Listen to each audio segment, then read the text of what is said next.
TNA, but you gotta look at the TNA OG, as he calls himself, Frankie Kazarian. For the first time in a decade and for the first time in general, we return to this concept where every match will be determined inside the confines of this steel cage. Welcome to Chi-Town, where we will certainly see a riot with weapons and championships and grudges coming ahead as TNA Wrestling brings to us Lockdown, and this the Simulable Studios live and watch along event schedule. So welcome everybody to our coverage tonight of TNA Lockdown.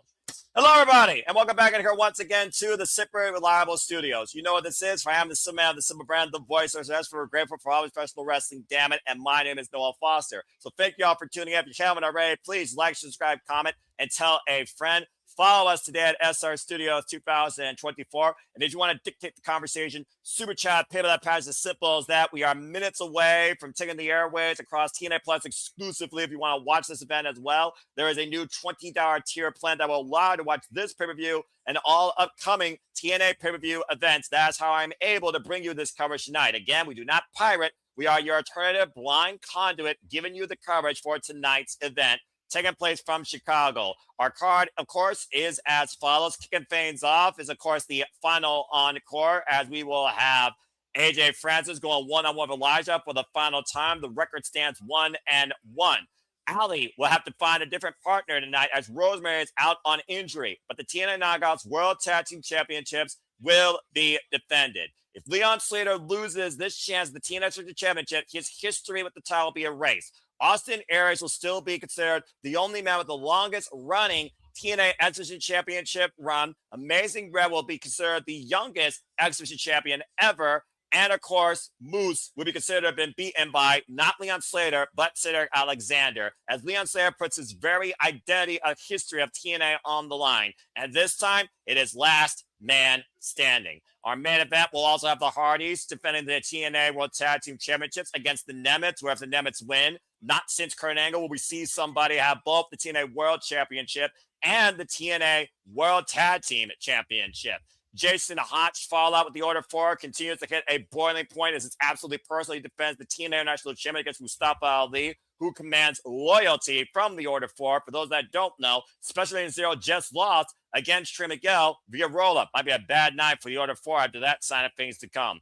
Despite the history that both these men have led for a generation of TNA wrestling, it's the face of the franchise versus the clown, a.k.a. the king of TNA, for the first time ever. Moose versus Frankie Kazarian, but this match is Escape the Cage, where the only way to win is to leave the confines of the structure. And of course, the stable of this event, Lethal Lockdown, the system of the advantage, will be taking on the future of TNA wrestling. Fabian Aichner, Navarro, Ricky Sosa, and Jada Stone. And the TNA Knockouts will champion to be on the line. As Chicago's own Elayna Black will go after the gold against the Angel of the Ring, Zaya Brookside, looking to leave her in the dark and embarrass her tonight in front of her family and friends.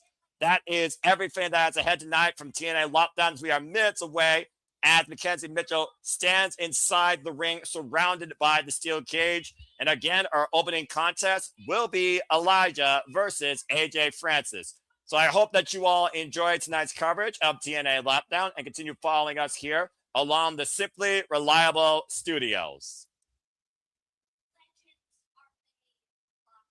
And right now, Mackenzie Mitchell giving us a bit of a rundown of legends made in Lockdown, etc., etc. Devin Banks, good to see you. And it looks like she's fired up on her own caffeine. I love the energy. I will give Gia Miller credit.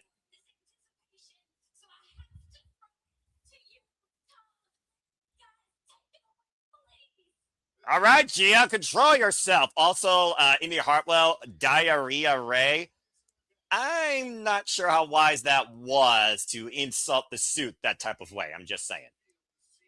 Anyway, so what match are you more folks looking forward to the most? What title changes do you anticipate? We got 5 championships on the line. Does the system fail or work? What is the biggest moment? Who leaves the biggest impact? What are you hoping to see defined inside the cage in any of these contests that are ahead? And how does this shape the future of TNA wrestling? Let your final thoughts, let your final predictions, let your final outlooks be known in the comments section as we keep you in tune with all the coverage tonight for TNA Lockdown.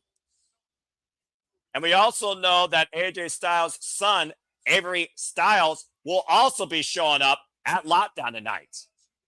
Of course, AJ Styles, who defined literally TNA wrestling as the house he built, former TNA X Division champion, the very first TNA X Division champion, former TNA World Champion, member of Fortune. And again, you folks can watch this all along with me live right now, TNA Plus. Subscribe today to the $20 new tier plan, and it will allow you to watch the pay-per-views. As we see AJ Francis, who is looking once and for all to make sure Elijah goes bankrupt as these two men sell it in a rubber. And I completely agree. But again, name power, it's the Nemeth and the Hardyz, insert number here. It is what it is. Good to see you, Safet. Good to see you, Nathan Banks, a.k.a. Money Mac. Hey, here comes the money with someone that doesn't tear his quads. And again, I hope that you all enjoy our coverage tonight of TNA Lockdown. As Lockdown is back! Let's do this. Oh, man. This should be a fun night, though. I'm considering this show is going to be like 2.5 hours or 3 hours, like basically like you said. And, of course, also to your point.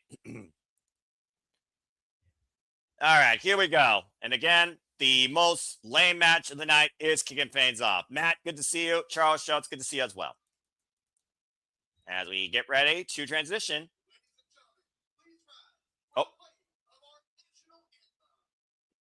National anthem, of course, kicking things off. So, folks, if you would.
I guess they couldn't afford somebody to sing it, not even Gia Miller for that matter. But nonetheless. What? Oh, yeah, Brock Lesnar guy. I guess he stopped video streaming. Like you say, he's from the Chicago area. And shout out to my buddy Paul here, of course, wrestling trivia enthusiast. And you can, of course, follow the Greg Cherry brand and follow Greg Cherry for more on wrestling trivia. Tonight's official theme, by the way, for TNA Lockdown is brought to us by the Art of Finesse, Chris Bay.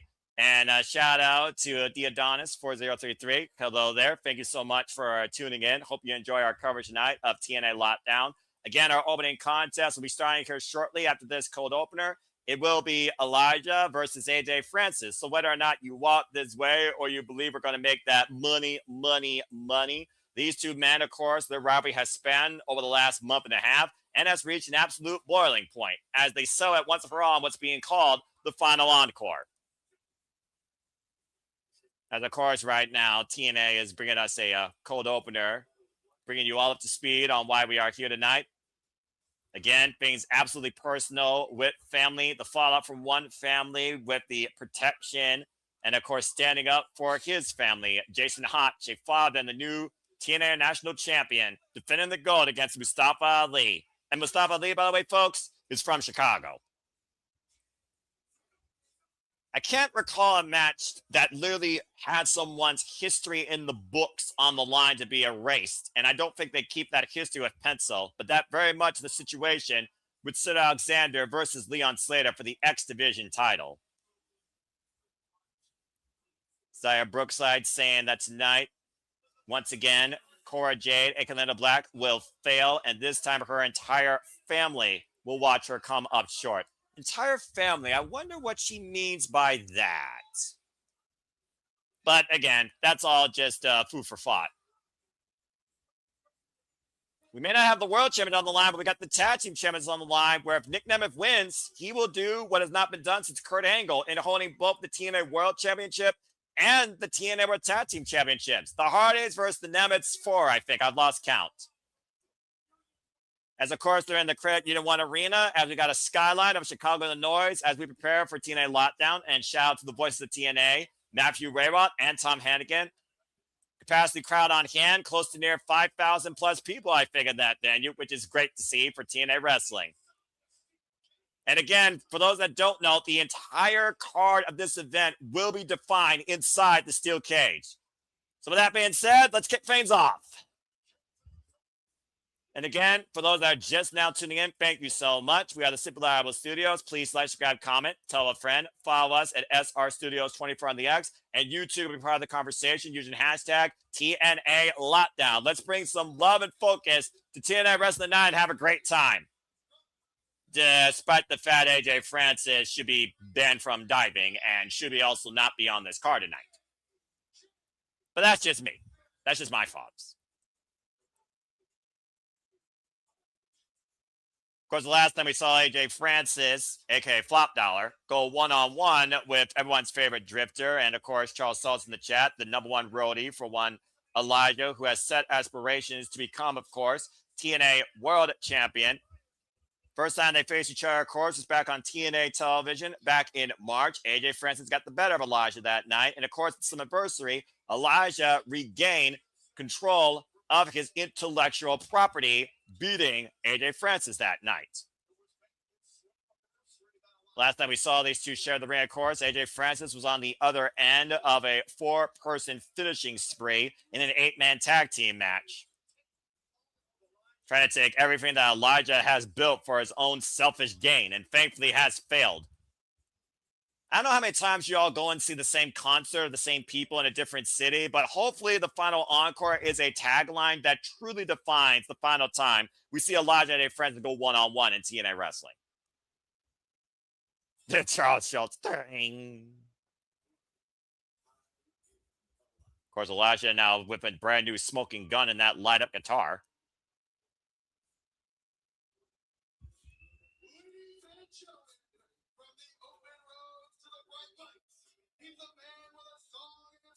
The man with a song in his soul. What an entrance.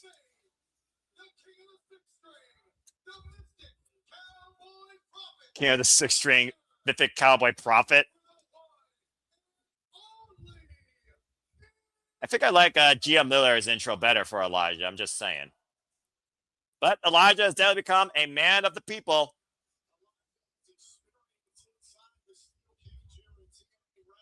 And also, it's not the first time we've seen Elijah involved inside a steel cage. Let's forget about that crazy sacrifice 10-man tag, where, of course, he teamed up with Team TNA against the System and the Clones.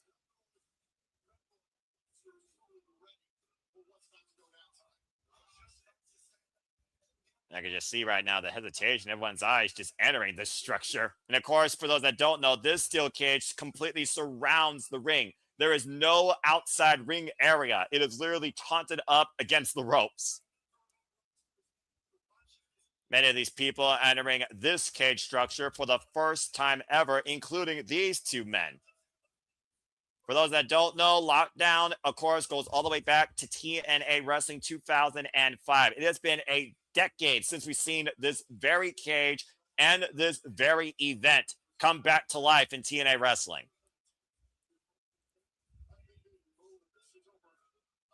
Over a ton of solid steel surrounding both these men, as it will surround everyone here tonight, including the referees. Bell rings were underway for this bench warming warm-up contest. I am so glad this match is first. I imagine the only way to win is be a pinfall or submission. I don't think escape means anything. Plus, I do believe the door is locked shut. Oh, wait a minute. Oh! Needs to out again, coverage, and Francis, and gets a 2 count in the early going on Elijah. And of course, the crowd serenading Elijah right now. Meanwhile, hashtag TNA Lockdown trending on the X while AJ Friends look for a down payment. And use the knee by Elijah, though, able to escape the grips of AJ for now. Now going off the ropes, just trying to take down this big former football player. Jesus champion, swinging a miss. Elijah off the ropes, swinging a miss again. And Elijah is throwing himself through AJ and taking down the big man. And again, shout out to those that are tuning in for the first time ever here at the Cinema Studios. Our coverage of TNA pay-per-view events. As we do this for all the biggest shows, PLA's favorites across all the biggest companies and other independent wrestling scenes, including not limited to GCW, HLG, and other smaller promotions across IWTV, including what we covered last night. Shout out to Walter and Nick for that. As Elijah walks this way across the top rope and goes old school on AJ Francis's left arm. Again, pinfall submission, the only way you win this matchup. Nice stunner. Down goes AJ Francis, covered. Bepris with the far leg. Kick out at 2 by AJ. Of course, we have seen, as much as I can't stand this guy, how far AJ Francis will carry himself in a TNA ring. Definitely has been a resurgence for both these men's careers since their previous identities. And AJ Francis looking to earn a dishonest dollar every way he can. Irish whip, reversal, gets the big boot up in the corner, and Elijah pushes off AJ. Now goes up to the second rope, lunges forward. AJ Francis, though, catching him out of midair with the crossbody, able to escape. And now AJ Francis, preventing collision with the steel cage. And, oh, man, sidesteps Elijah face first into the steel. And, of course, that's another thing to consider here. That cage can be used legally as a weapon. The first time we just saw it used there tonight in AJ Francis' favor. Again, for those that don't know, this goes all the way back to 2005. Shout out to all the TNA historians that know that as well. I remember this match one time was in my neck of the woods in Cincinnati. And right now, of course, this is the last stop. Oh, gosh, on the path as we, of course, head and are bound to glory. And that, of course, will be next month. And we will be covering that here, folks, at the Super Reliable Studios. Stay tuned for more on that. Of course, this solid ton of steel with no give towards the human skin. And again, right now, Elijah being worn down by AJ Francis across this steel cage. And Francis right now is just hammering his way with everyone's favorite drifter. And again, there's no disqualifications in this match. Oh, man! Big splash by AJ face first into the cage. And don't worry, I'm not going to say structure like Tom Hannigan did 250 times in a previous life in the WWE. So far, he hasn't said that much either. Something in the countdown. Okay, this is getting dangerous. AJ Francis, Elijah up on the top rope in the corner. I sense disaster. Face first already taking high risk in our opening matchup. I guess AJ Francis is sponsored by Dude Ripes too. What does that tell you? As Elijah looks to wipe away AJ Francis from its existence, hopefully after tonight. Sunset flip, and AJ Francis hanging around as Elijah is looking for the power bomb. AJ, though, losing the grip of one hand. Can Elijah rip him off? And, oh, man! Down goes AJ Francis hard! Cover two! No! And AJ Francis able to escape. Like a disco cover there by Elijah, just draping one arm over the prone body. Good grief, finally ripping down AJ Francis off that cage. But still not enough to put down the former Jesus champion. Also, of course, former football player, 6'5", 330-pounder. Now, Elijah might be looking to go back up into the high-risk district. The fact of the matter, though, that both these men are pretty much are tied to each other. They both need to get away from this feud. So regardless, I hope whatever happens here, we are done with these two men facing each other one-on-one. We haven't heard AJ Francis think about any aspirations toward the TNA World Championship. But we know Elijah, oh, man, big forearm. AJ Francis flopping down from the top rope, hard in the middle of the ring. And Elijah Elbow drop from the top to his heart. Hook the near leg. Back press. Kick out at 2. Somehow France is still in it.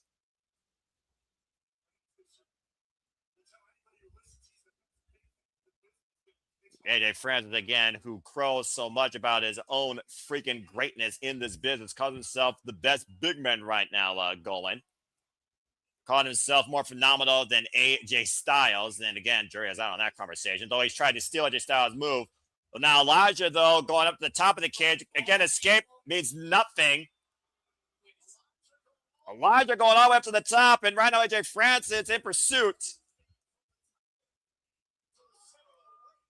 And it's about close to, 20 feet, I think, from the freaking center of the ring down to the floor. Oh, dear God. This is extremely dangerous. Elijah right now looking to walk this way across the top of the steel cage. He's literally taking a walk with AJ Francis across the top of that freaking thing. Oh, man. Francis throwing Elijah off balance as Elijah crashes face first on the steel truss at the top. Now AJ Francis right now climbing up and meeting Elijah in kind. This is extremely dangerous. It's the first match already. We got these people on top of this damn 20-foot high cage. And one person's literally one fall away from disaster. How about a stairway to heaven? How about a descent to hell? Elijah right now and AJ answering in kind. Overhead strikes. Elijah trying to get the better of the exchange. Overhead shots to the top of AJ's chrome dome. Just teeing off against the former linebacker. Oh, the big headbutt by AJ Francis. Bobbling like D'Lo Brown. And respect to, of course, the... Hey, you know what? Death Machine was a staple here in TNA Wrestling. Respect the classics. Oh, face first because AJ Francis now to the steel truss. Now AJ suspended across the top of the cage. And Elijah right now trying to bring the big 6'5" man back in.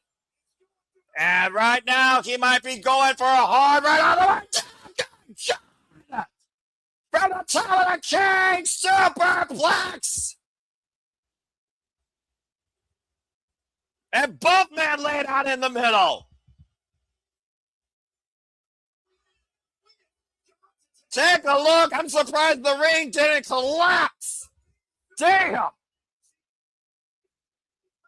10 feet from the freaking canvas as Elijah drapes the arm over in the cover. In the Encore kick out 2.5. AJ Francis. I don't know how the hell he kicked out of that. And this is just our first match of 8, folks. Keep that in mind. Now, if AJ Francis wants to go to the pay window and get that money, he needs to regain consciousness. Wait a minute. What the hell? What's this fake-ass Timu Slick guy doing back out here in a wheelchair? I thought Elijah brained him. Oh, you gotta be freaking kidding me. What the hell is this? Like an Uber transport, but this guy literally cartwheeling him in a wheelchair? About to say, Elijah needs to focus here. Sidestep. Oh, AJ Francis, face first in the cage, was looking for a spear. And Elijah, once again, looking to walk this way, going up to the top rope this time. I don't know if Elijah's walking too much, though, against AJ Francis. AJ got him up in the fireman's carry. And big Death Valley driver.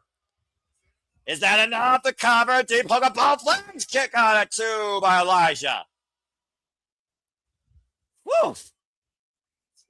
And Francis right now in disbelief. I almost wonder, does he even know that his freaking fake talent manager is at ringside who probably gets paid less than a freaking Uber worker?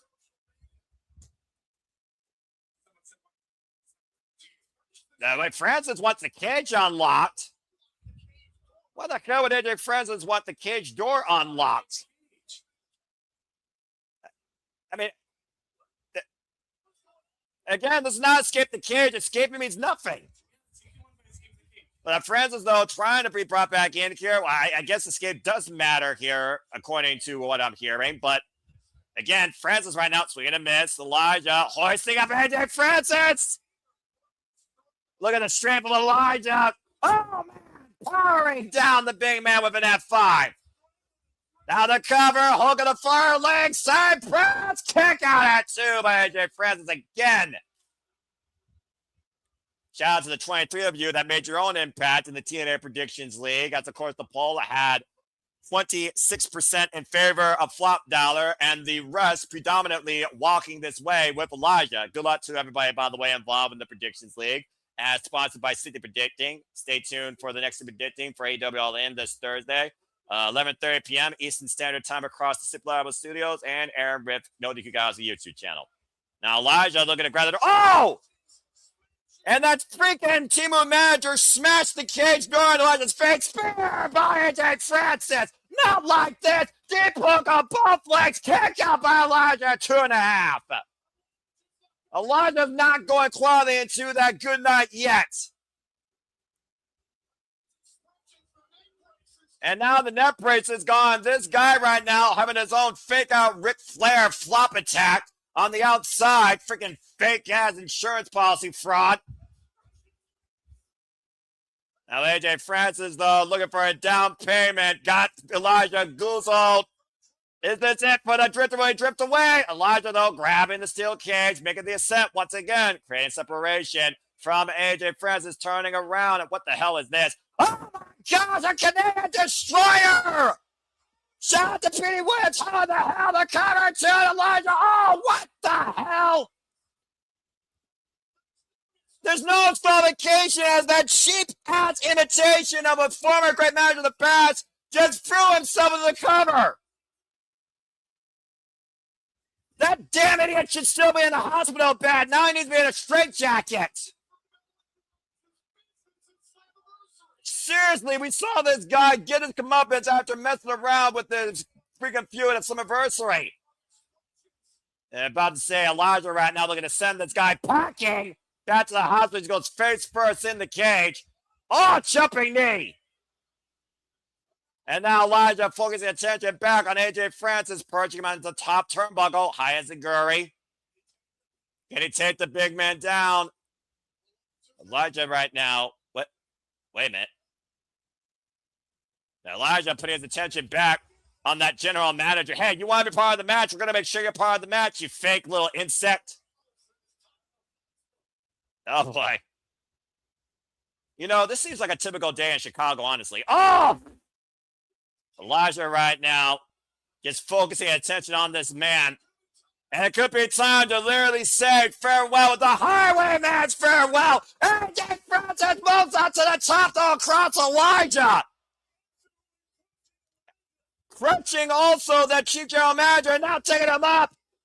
Danger, down payment, choke slam, covered by AJ Francis. AJ Francis freaking wins the final encore. I guarantee you this performance was not sold out. The crowd freaking leaving in the rafters. If this was a concert hall, that was the worst final encore I've seen. Come on.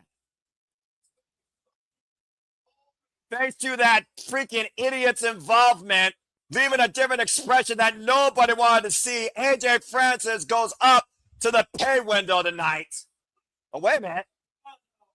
That's a hometown man. Elijah's buddy with a guitar in hand. He's handing Elijah a guitar. You know what? You might as well get some sort of receipt, all right? This is going to be a final encore. Give an encore that people want to see. Regardless, AJ Francis wins this opening contest. Oh, wait a minute. AJ, you might want to turn around and not worry about your boy Expressions, who might as well be flatlined back to the hospital. I think we're about to get another smash hit. And Elijah up in position. Wham! The greatest guitar I've ever seen. Flop down or flops down. Bryan with that guitar from the top rope. Bravo, Elijah.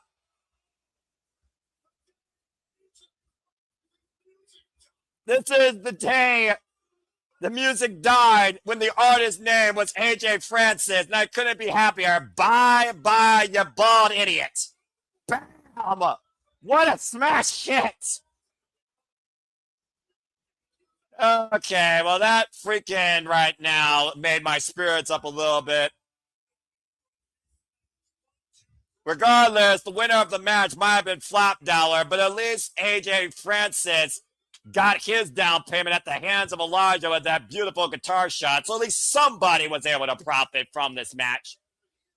Anyway, it is what it is, folks. Again, thank you all for tuning in. I am the Simple Man, the Simple Brand, the voice of SRS for a great performance professional wrestling, damn it. My name is Noah Foster. I know that Charles and many people have got to be upset regarding the outcomes of this match. But again, it goes to show the unpredictability that TNA wrestling has always kind of been more than anybody else when it comes to being the alternative of the wrestling business. And again, we're just getting started. So if this is a sign of things to come, we might be in for a very disturbing and shocking night.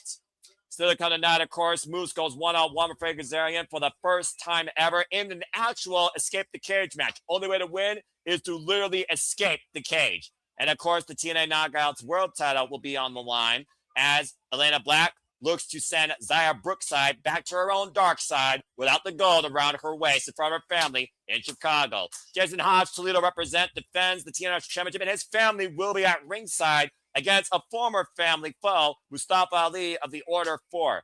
And of course, you're trying to raise history. Sid Alexander, Leon Slater, X-Division Championship, and it will be last man standing. And what right now I see is, of course, letting their thoughts be known. And of course, the stable of this show that's always been returning for the first time since 2016, Lethal Lockdown, and the system has the advantage after Brian Meyers stole a win against Fabian Aichner.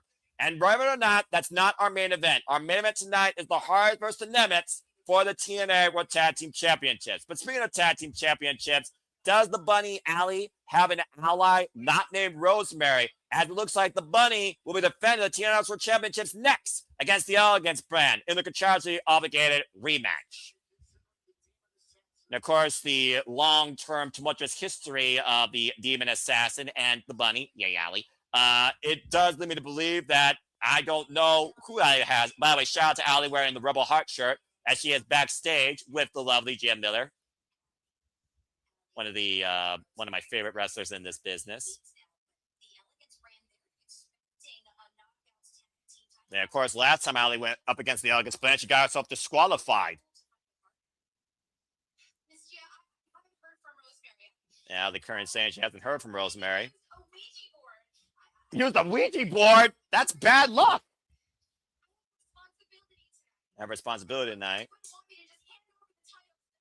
Yeah, I wouldn't want you to hand over the title to the band either. That would make me leave this freaking walk. Oh, you did? Who?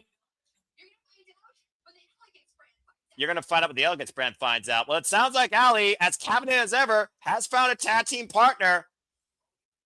But I guess coming up next, we're all going to find out at the same time who's with the Bunny, who's hopping along with that. Hopefully they bite the face until the Botox off the Elegance brand. TNA Knockouts World Tag Team Championship match up next here at Lockdown. Alley, I really hope you found somebody special. You're going to need it.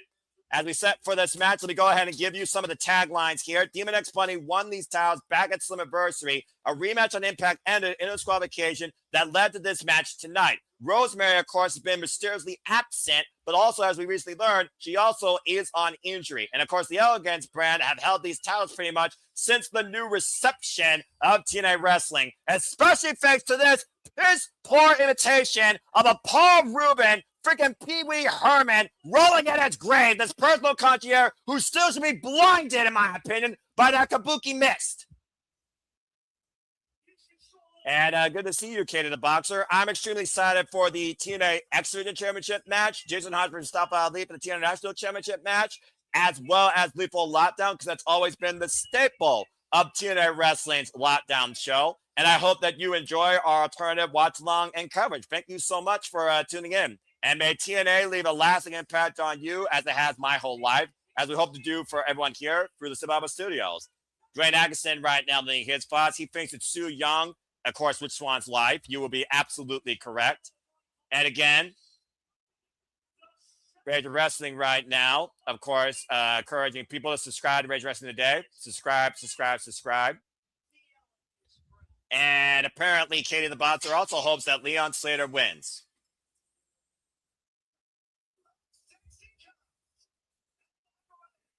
The Elegance brand makes me want to barf every time I see them on my screen. Perfect chance for this. This is the worst imitation of Chicago. You know, I know Chicago PD is corrupted, and I know they're not the greatest police force, but I feel like these two would be lost on the south side of town, if you know what I mean, for all the wrong reasons. I'm just saying.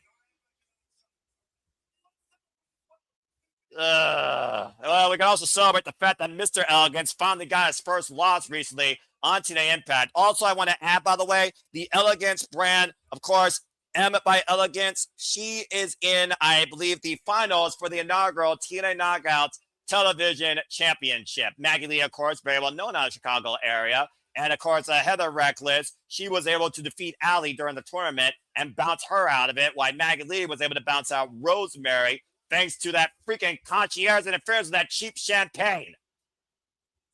All right, Bunny, let's find out who you brought in tonight to hopefully kill the Elegance brand. I wouldn't mind murder in Chicago here tonight. Seriously, that's nothing new for this city.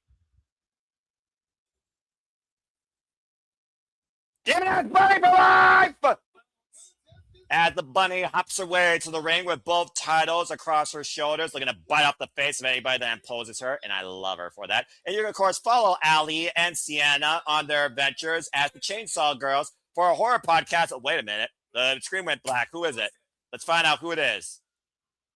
What? Huh? A purple flame. Purple.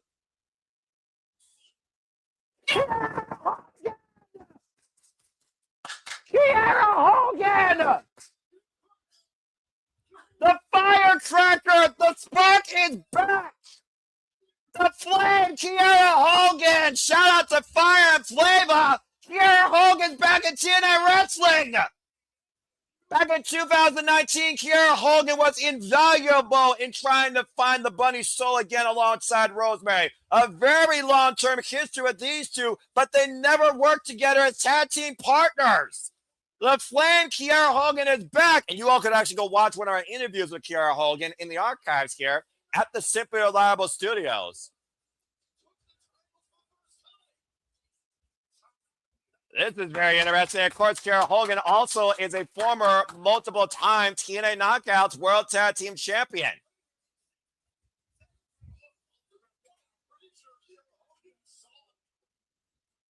I'm about to say, Kiera Hogan was also there when Ali died in the Undead Realm at the hands of Su Yung. Well, this is wild. Kiera Hogan's back in TNA Wrestling, teaming with the Bunny. Jessica Peter's coming, I think, for the last, 5 years. This is going to be very interesting. Of course, the Bunny, Allie, and Kiera Hogan, they used to be tag team partners against Su Yung and the Undead Bride, back in 2018 before Allie lost her soul. Of course, the TNA Knockouts World Tag Team Championship is on the line. And as I said before, Kiera Hogan, no stranger to these titles, formerly part of Fire and Flavor alongside Tasha Steelz as a former 2-time TNA Knockouts World Tag Team Champion. And right now, Maggie Lee, Heather Reckless, a bit thrown off here as we get ready for this tag team contest. Welcome back, Kiera Hogan. I'm very happy for this. Again, shout out to the Bunny sporting the, of course, Rebel Heart shirt. And stay tuned, folks. We cover that special edition of AEW Dynamite here in support of Rebel. And, of course, her continued causes to find a cure for better research through that debilitating disease. We love you, Rebel. And right now, the Bunny squaring up against Maggie Lee. Powers whip, reversal. Maggie Lee's very statuesque and say, "Look, fast press, rip off her damn face, Allie!" I'm sorry if I'm going to be a little bit biased, but I'm not going to be sorry. And yes, JJ, you absolutely called it. Way to go, bro. Bomb today at Cosby Studios. Rising knee strike. And right now, the cover, Hogan the near leg gets a 1 count. And Kiera Hogan, for those that don't know, by the way, is a 11-year veteran of this game, was previously involved in TNA wrestling alongside, of course, Tasha Steelz, Fire and Flavor, former multiple-time TNA Knockouts World Tag Team Champion, was also involved previously in Ring of Honor, has made her ways around the independent scene. This is their first match, by the way, since 2025 of April. Like the shot, super kick. And right now, Kiera Hogan looking for the neck breaker on Heather Reckless. Of course, Heather Reckless cover 2, count only. Interesting though, we don't see any sign here, though, of course, of Ash by Elegance here. And tag made now, the Bunny and Kiera isolating Heather in their corner.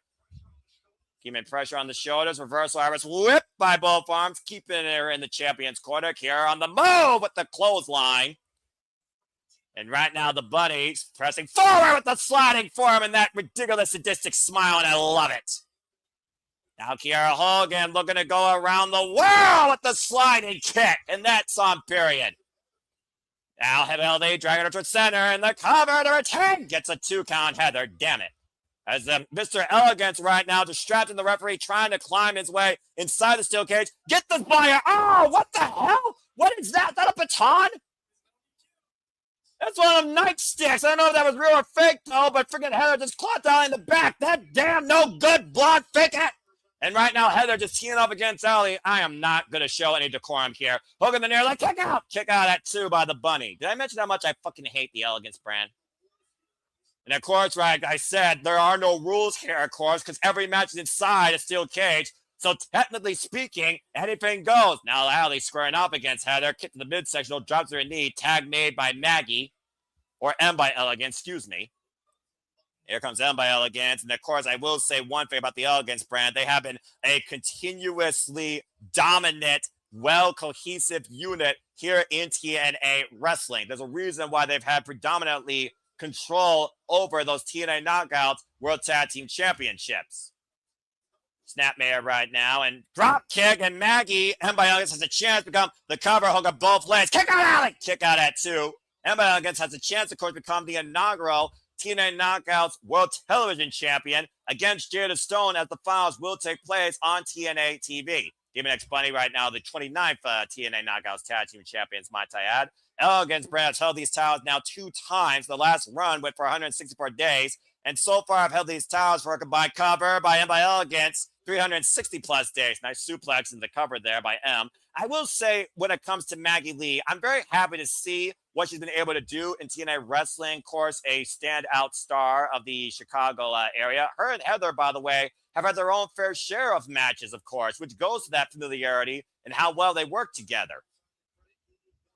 And right now, oh man, what a big boot. For those that don't know, Maggie Lee is 5'11". Yes, she is tall. Cover, back press with the far leg, 2 count on Ali.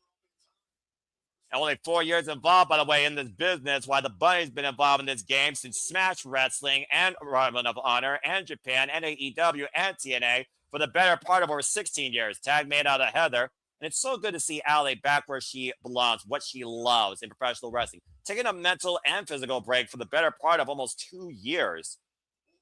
Right now, Heather with the snapmare, headlock applied in the center of the ring, trying to wear down the Bunny. As again, right now, the Elegance brand trying to overcome the element of surprise. Now that Kiera Hogan is back. Again, for those that don't know and are just now tuning in, Ali's tag team partner is the Flame, Kiera Hogan, a former 2-time TNA Knockout World Tag Team Champion. Jawbreaker looking for the tag, and again, Heather picking the ankle, though, preventing Ali from going for the tag push-up. Tag made by M. Tag made to Kiera! Here we go now. Now Finn might pick up. And now Hogan getting the better of both members of the Elegance brand. Drop kick to Heather in the corner. And by Elegance, by the one, is still legal. Now Kiera squaring up. Oh, man, what a hip attack. And by Elegance, sidestep, drop toe hold by Kiera Hogan. And Kiera right now getting the better of the Elegance brand, driving her hips into the back of the head of Maggie. And bouncing her off the second rope throat first. Kiera has turned this match completely around. Step up. Oh, leg drop across the back of the head and neck. Choose to have cover. Back press with the far leg. And Heather with the save. Able to keep this match alive for the Elegance brand. Ali, though. Call breaker. Knee to the face. And by Elegance, though, hoisting up Ali. Up in the air. Oh, man. Down goes Ali. Michinoku driver. That eliminates one member of each side, but the 2 legal women with the hair whip taken down and sending all 4 women down. Very happy to see Kiera Hogan back in here. Wasted potential in the previous life for TNA Wrestling. Now Mr. Elegance with sense of panic. What is this schmuck doing now? Handcuffs? What the hell are you doing with handcuffs? The referee right now warning the Elegance brand, you get involved under that fashion, we will not let you win these championships. Now, wait a minute. Where is Heather going? What the world is Heather doing? Now, Heather, what the hell? Just literally escaped the cage from inside one of those squares. That tiny little petite body just literally doing a hole-in-the-wall trick and seizing the handcuffs on the outside. You freaking kidding me? I mean, I can't believe her. Yes, Ali, rip her by her hair. Ali grabbing a hold of Heather. Oh, driven face first in the steel cage, though. And Mr. Elegance giving Heather a bit of help right now. And the Heather's trying to arrest Ali. Referee, turn around. Stop her. And Heather right now is trying to handcuff Ali to the steel cage to turn this into a handicap. Ali is literally handcuffed to the steel cage. You gotta be fucking kidding me. Meanwhile, Ali's capacity, Kara Hogan trying to get better with Ember Elegance, though. Suplex applied. I don't think Kara's aware of what just happened here. And right now, Ember Elegance, weight slap, back elbow strike. Kara trying to fight back against M, unaware that Ali has been handcuffed to the steel cage. And wait a minute. Ali just broke out of the handcuffs. Kara Hogan swinging neck breaker, fisherman variation, bridge cutter, and yes! Demon X Blade retains! Fuck the Elegance brand! Yes! Your freaking plan failed, you tiny blonde idiots! And that's on Pyramid with the fisherman swinging neckbreaker, Kiara Hogan pinning M by Elegance, and Ali refusing to be shackled by the shenanigan. Ali and Kiara Hogan retain the TNA Knockouts World Tag Team Championships, and welcome back to the Flame. Oh, finally, something good tonight actually happened. And what a return for Kiara Hogan, by the way. Welcome back to TNA Wrestling. And you see TNA President Carlos Silva right now presenting Ali and Kiara Hogan the prestigious red straps as we avoid a fashion catastrophe with this Botox-infused, fake-ass, beautiful people conspiracy. Well, what a hell of a return, though. What a great moment here at Lockdown. Again, still so much more to come as we, of course, don't know what other surprises. But again, I want to remind you, if you're watching this show, there's a QR code. Again, a great friend of the wrestling business to so many. As Kevin Owens said, there are some things bigger than wrestling. Support Rebel Tania today, incur costs, championing for a cure for ALS. And you can learn more about ALS at imals.org. And you can support Rebel today at imals.org/rebel. Purchase the shirt today. Purchase a band. Show your love and support for Rebel Tania, championing this fight against this terminal disease. And again, let's do what we can to be better and find a cure so others do not suffer the same fate. We're with you, Rebel, and we love you. Anyways, action continues here, and history to unfold for the first time ever. It's two faces of a generation. The face of the franchise takes on the clown of TNA today as Moose goes one-on-one with Frankie Kazarian. And again, this match will be Escape the Cage. And right now, the bionic baddie, Kiara Hogan, very well put, JJ. Very happy for her. And again, anytime the Elegance brand loses, it's a pleasant day for me. One more time, because I can't say it. Fuck the Elegance brand for life. But Maggie Lee, good luck in your pursuit of the TNA Knockouts Television Championship. All right. Now, let's go ahead and move on from there. There's a certain level of unscripted passion that comes out of me, folks, at certain times. Sorry, not sorry, but that's the authenticity you get here at the Super Reliable Studios, in and out of commentary. Whether I Joey Styles it, Mike Tenay, or I have somebody else as part of my fun while I do play-by-play.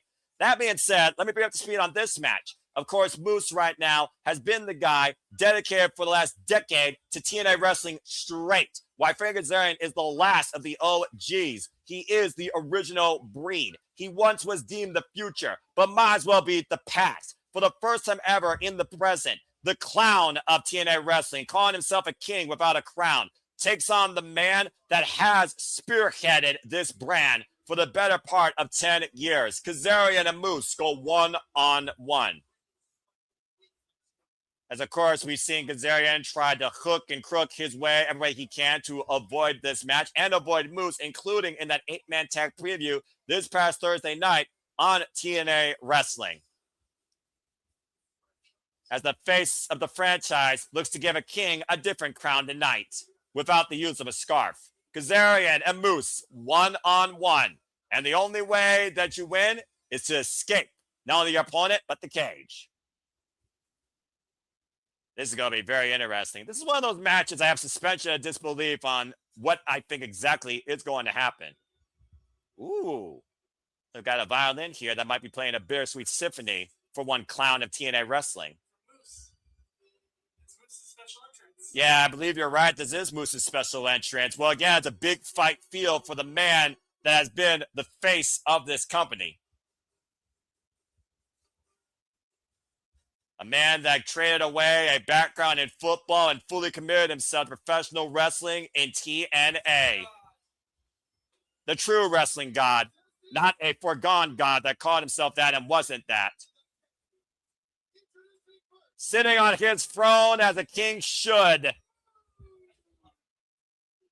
Who's, of course, a former X Division champion, a former 3-time TNA World Champion, previously a TNA Grand Slam champion in a bygone life of the six-sided ring, leader, pioneer of the system's greatest asset before Eddie Edwards tossed him aside, and Moose has gone single-handedly through every member of the system to be the guy that is the conversation that you go after. And shout out to Atlas, by the way. You can learn more about them on Spotify and Apple Music, who serenade with this beautiful violin symphony, Moose to the Ring. Love this. And according to sources, according to my friend off screen, TNA Wrestling has officially signed Kiera Hogan back to the brand. Congratulations and welcome back to the Knockouts division. That being said, let's no longer think about the Knockouts for the TNA Knockouts World Championship, bro. Of course, as I said, Moose, of course, has pretty much upset Kazarian, including giving his own King speech that was far more entertaining, as everybody believes that Moose is the guy to kick Kazarian's ass tonight, and he can take as long as he wants. Here we go. I don't got to worry about that freaking jabroni right now. Freaking Matthew Way waltzing, loving and talking about Frank Kazarian either. Yeah, Kazarian right now trying to sit on that throne. I want one of those violinists to tip him over. I think that would just be hilarious. Do it! Damn it. Frank Kazarian disrespecting Moose. He's disrespected everybody here in TNA Wrestling that hasn't been at the expense of his own name, where they talk about how he's the king of TNA. But again, what's a king without a crown? I'll tell you what's easier to be, a clown. And that's all Kazarian's been for the better part of the last month, trying to literally etch his ego against Moose, who just overcame a very personal battle against Eddie Edwards at Summerversary and putting the past behind him and the system to the wayside. And of course, I will say this, Kazarian, as I said, a 6-time X Division champion, a former TNA World Champion, the last of the OGs. When you figure about the class he grew up with, like Christopher Daniels, like AJ Styles, like Samoa Joe, like Sting.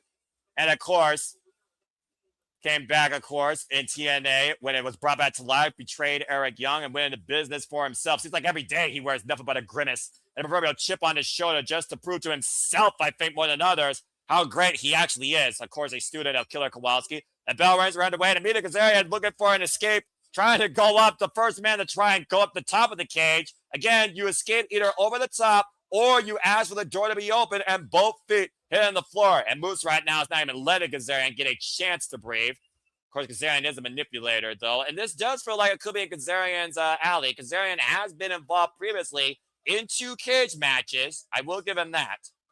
And right now, hoisted up high above Moose's shoulders, able to escape the powerbomb situation.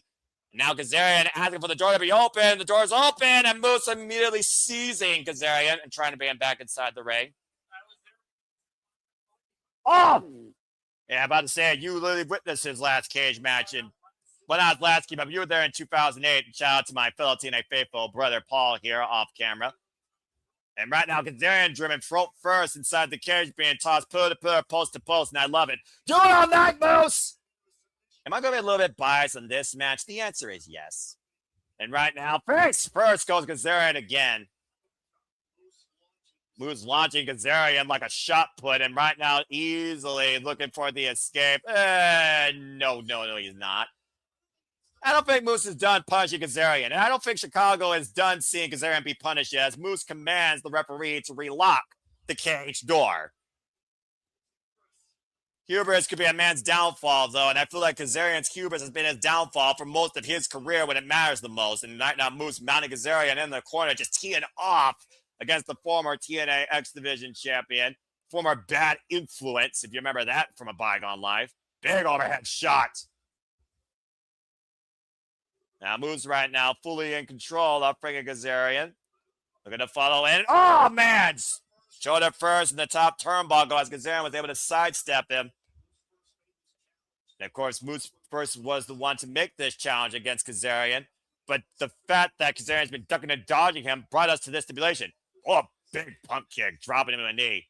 And now Moose bringing up to the top rope. And high cross body!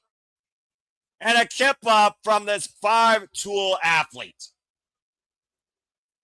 Moose is definitely a different type of cat, if you catch my drift. Built differently. Of course, the longer this match goes on, I do wonder, does it favor Kazarian or does it favor Moose? Now, Moose once again, Sky Kazarian. Spear! And he got him flush. Cut that damn clown in half. Do it again. Again, there's no pinfall. There is no submission. There is nothing but punishment and strategy. The only way to win is to escape the cage. And right now, Kazarian might be looking just to find a way to breathe again as Moose once again squares him up in another corner. Locked and loaded. Spear! All right, Moose. Let's not play with your food, all right? I think that should be enough. Let's go ahead and finish this thing. And now Moose is calling for the door to be open here and looking for an easy... Oh, Kazarian, though. Look at this freaking defiance by Kazarian with the double bird. Bear Spear is apparently not enough punishment for this guy that just can't stay down when you should. And Moose on the run in and popped up. Oh, my word! Hoisted up high on the back of his head and shoulders into the cage. And right now, Frank Kazarian playing his own freaking form of mind games here, sliding drop kick, getting the advantage of Moose after that little distraction of an emotional interference. Preying on Moose's psyche, now just drumming the boot in Moose's throat here in the corner. That's also just one of those things that Moose even says, not like a championship needs to come to me. I'm the guy that people need to come to. And I think Moose makes a valid point. Moose has been one of the most consecutive players in TNA since TNA was literally brought back to life. He has put this company on his show. At one point, it was like, no Scott D'Amore, no Moose. But Moose, despite the fact he's been offered a contract from every possible company you can think of, he stayed at home and committed to TNA. Oh, man! Sidestep face first into the steel cage door by Kazarian. Again, Moose right now literally is playing Kazarian's game. Now Kazarian wants to have his way with Moose, just putting the boots to the back of the head on the face of the franchise as Moose lays prone down the middle of the ring. And of course, for Kazarian, like really, what is he gaining right here besides just more goading and gloating? It's like every time Kazarian opens his mouth, someone just needs to put their damn boot in it. Pass the crowd again on hand here, along with wow, all 148 of you, thank you so much for tuning in. This is TNA Lockdown, where every match takes place inside a steel cage that surrounds the ring. And I do mean surround. There is no outer ring area. And again, Moose just tossed again hard into the turnbuckles.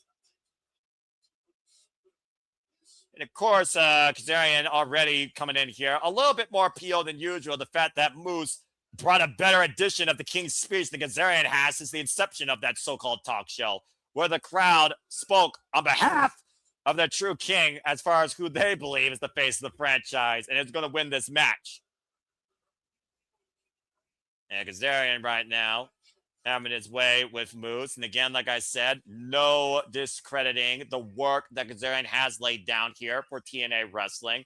I mean, again, it speaks marriage when you have been a multiple-time X Division champion and you still go as hard as you can, including against the likes of Mike Santana in a freaking Texas death match. Irish whip up and over, whoop, and Moose lands on his feet. Of course, Moose has also been involved in Monsters Ball. Double underhook. Wait a minute. Oh, Angel's Wings!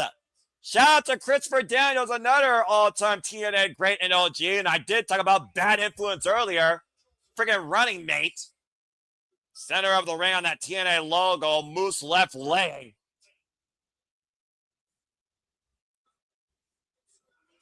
Yeah, Moose right now just trying to get back up. And again, I don't think it's smart for Kazarian trying to instigate Moose. Again, this is what I was talking about prior before the fall. And right now, Kazarian just trying to get in the head of Moose again. And again, right now, the crowd pumping up Moose. And I think Moose right now is feeling something that Kazarian might want to be aware. Big right hand. No effect, though. Another big right, and Moose again. Channeling the people. Channeling Moose Nation. Whoa! Is that all you fucking got? Blocks the arm. Oh, big headbutt with a big FU.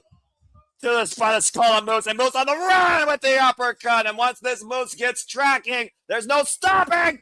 Driving forward for Kazarian with these running uppercuts. Got it hooked, and a massive choke slam. Full of senton. And a chip up. Whoa. And Moose once again fired up by the TNA faithful. And Moose has completely turned this match around in his favor. And now Moose might be looking for escape via climbing the cage. Kazarian, though, taking the base out of Moose as he's suspended across the second rope against the cage. Ah, backstabber. Vicious backstabber. Moose somehow still caught up in the cage, though. Now Kazarian up the second. Springboard. Guillotine leg drop. Turning his body in mid-air, and Moose again still suspended. Finally, he is able to remove his boots from inside the cage. And left prone. And now Kazarian, once again, though, this would be a great moment, I would think, for Kazarian to try and escape the cage. As he wants to continue to dissect Moose and send a message to anybody that still wants to put some at the expense of his name. Look for the crossface chicken wing. Moose able to take him off, though. And now Hotch might be looking for Fade to Black. Moose able to escape. Sunset flip again. Pinfalls do not matter here. And Moose right now realizing that. Looking to hook up Kazarian. Hoisting up Kazarian. Deadlift. Looking for the powerbomb. Kazarian still fighting back though. And Moose got Kazarian up. Kazarian though. Looking to break the eyes again. Big right hand. Big forearm shiver though. Answered in kind by Moose. And both these men exchanging in the ring. In the name of TNA, who truly owns the namesake, the then or the now to guide the future, who once was called the future, now facing the present. Got down to one knee after that big haymaker, big overhead shot. And Moose again, oh, type of shot, wearing down Kazarian. Open-handed shots right now. Big FU. Oh, man, what an elbow. Elbow. And Kazarian, runs into the big boot. Pump kick style by Moose. Now Moose once again on the move. Whoa, man, clothesline, and Moose doesn't go down. Unable to take him off his feet. Kazarian rebound off the ropes. Once again tries to take Moose down and still cannot take the big man off his feet. Up the ropes again and hooked around. All right. Oh! Into a spinning net breaker.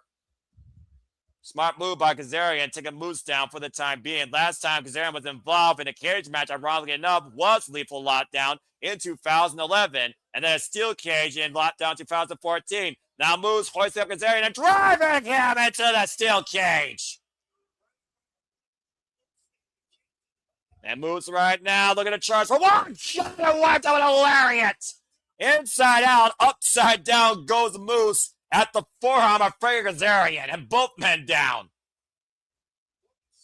What a scene right now here at Lockdown for the return of this unique event where, again, every match is defined inside a steel cage. What a bomb, though, by Moose into the solid 1-ton steel. TNA champion out loud and proud. It shows like this that remind me exactly this is what TNA is all about.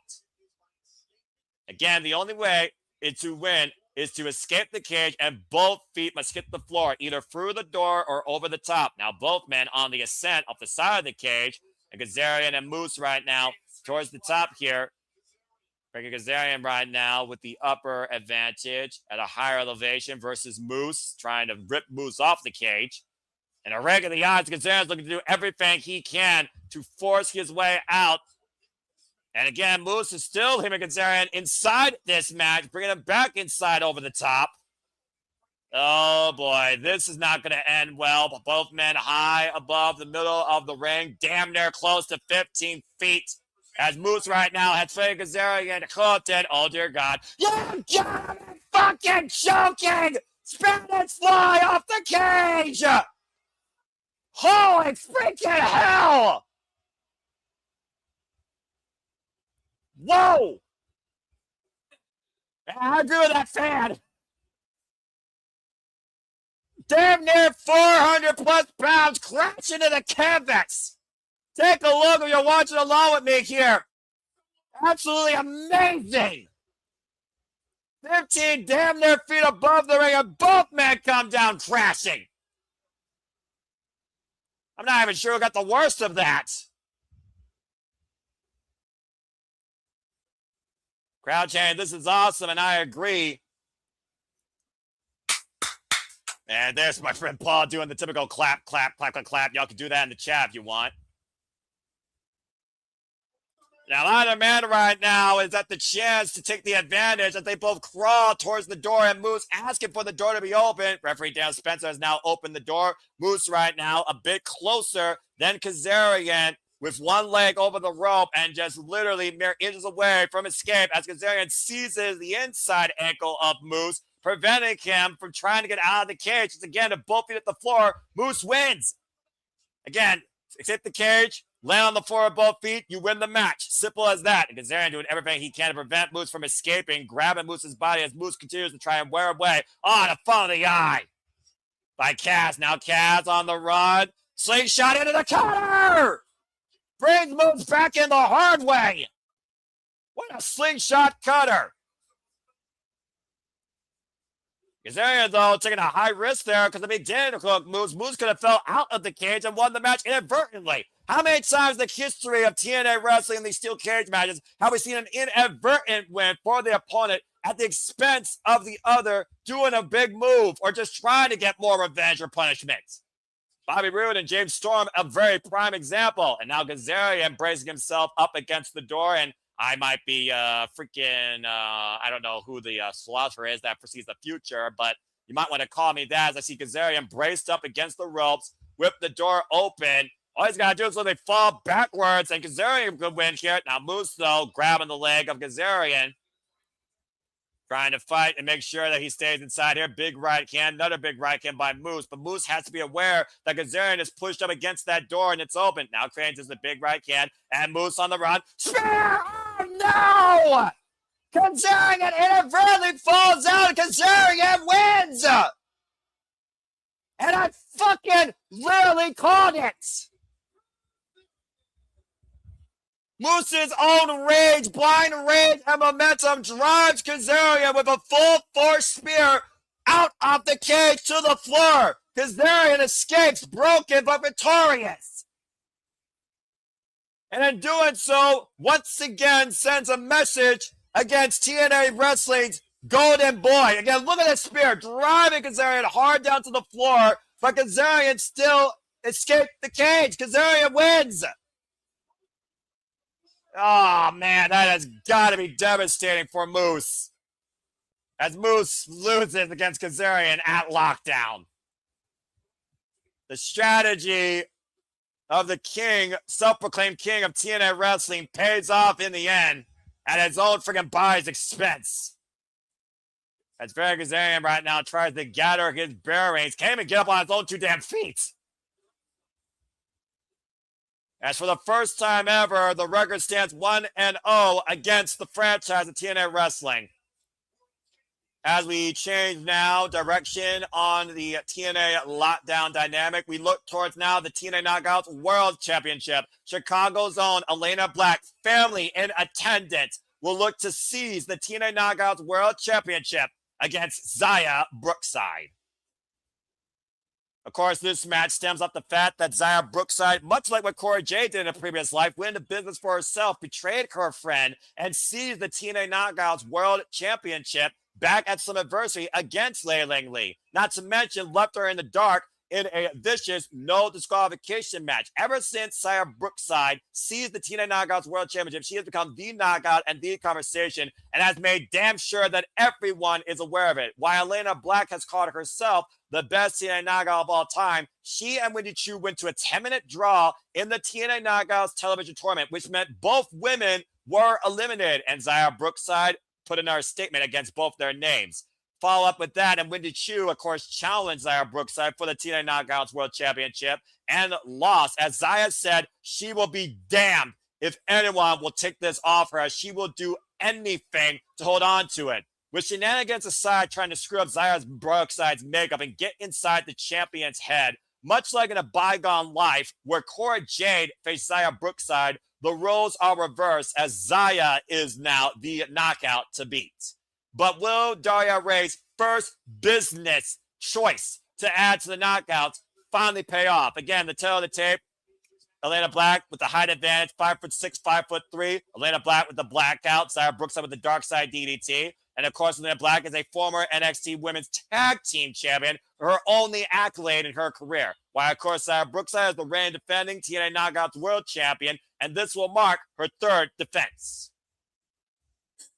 Let's see if you ride on the dark side, or does Elayna Black rise tonight in Chi-Town?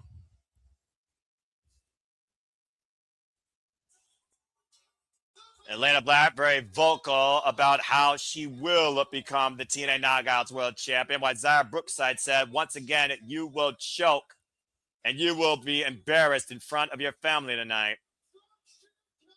Of course, for those that don't know, Elayna Black has now been involved in TNA Wrestling, officially signed as a knockout since January. And yes, you are hearing a babyface reaction for Elayna Black, who's been nothing but a heel for the better part of her TNA career. But we are in Elayna Black's hometown. She is from Chicago. About 30 people plus from her family coming into the show tonight just to support her and see if she actually wins the TNA Knockouts World Championship. It very well could be her night, as she takes the biggest chance in her young career against a very formidable opponent. Where in bygone life, like I said, I see a lot of Xia Brookside in Elayna Black, the former Cora Jade. Of course, Elayna Black took a mental break from the wrestling business and found her way back to wrestling through TNA. As we await the Dark Angel of the Ring to take center stage, our TNA Knockouts World Champion, Xia Brookside. Xia Brookside, of course, has been trying to step out of the shadows of course, her father, as well as those that she deemed was only there to put her underneath her, such as Leiling Lee. And sometimes in this business, you gotta be selfish, though. If you're gonna get ahead, you gotta sometimes realize you can't get ahead with friends. And Xia Brookside finally accomplished that 57 days ago. And of course, Elayna Black, though, to her advantage, she's gotten inside the champion's head, as I said, on numerous occasions through verbal assaults. Bit of a nasty makeover, though, that she gave her, too, by the way. But, of course, that inadvertently caused Indy Hartwell the TNA Knockouts television tournament. As we heard on the countdown, regardless who wins here, Indy Hartwell has already called herself the next to challenge. And, of course, Elayna Black, she basically secured a TNA Knockouts title shot here with a recent victory over Xia Brookside in multi-person action. We've already seen how much damage and how much of a difference this steel cage can actually make. In a Knockouts Champions Challenge, by the way, it was Elayna Black, Mara Sade, and Xia Brookside that did win together as a team despite their differences. And that's what kind of led to this match tonight, in case you're wondering. However, like I said, in a bygone life, Cora Jade did previously beat Xia Brookside, but both were very young and very immature versus right now. And we'll see how much the home field gives right now to Chicago's own. As we, of course, see the cornerstone of women's wrestling, in my opinion, since 2008, the TNA Knockouts World Championship on the line. Xia Brookside, the 72nd TNA Knockouts World Champion, following the likes of, again, Leiling Lee, Maja Slamovich, Jessie Jane, Mickie James, Jordan Grace, going all the way back to Gail Kim and Awesome Khan, the likes of Madison Rayne, Tara, ODB, and Angelina Love, just to name a few, Brooke Tessmarker, and even Rosemary. And clearly right now, the crowd getting underneath Xia Brookside's skin. Elayna Black just soaking up the homecoming here.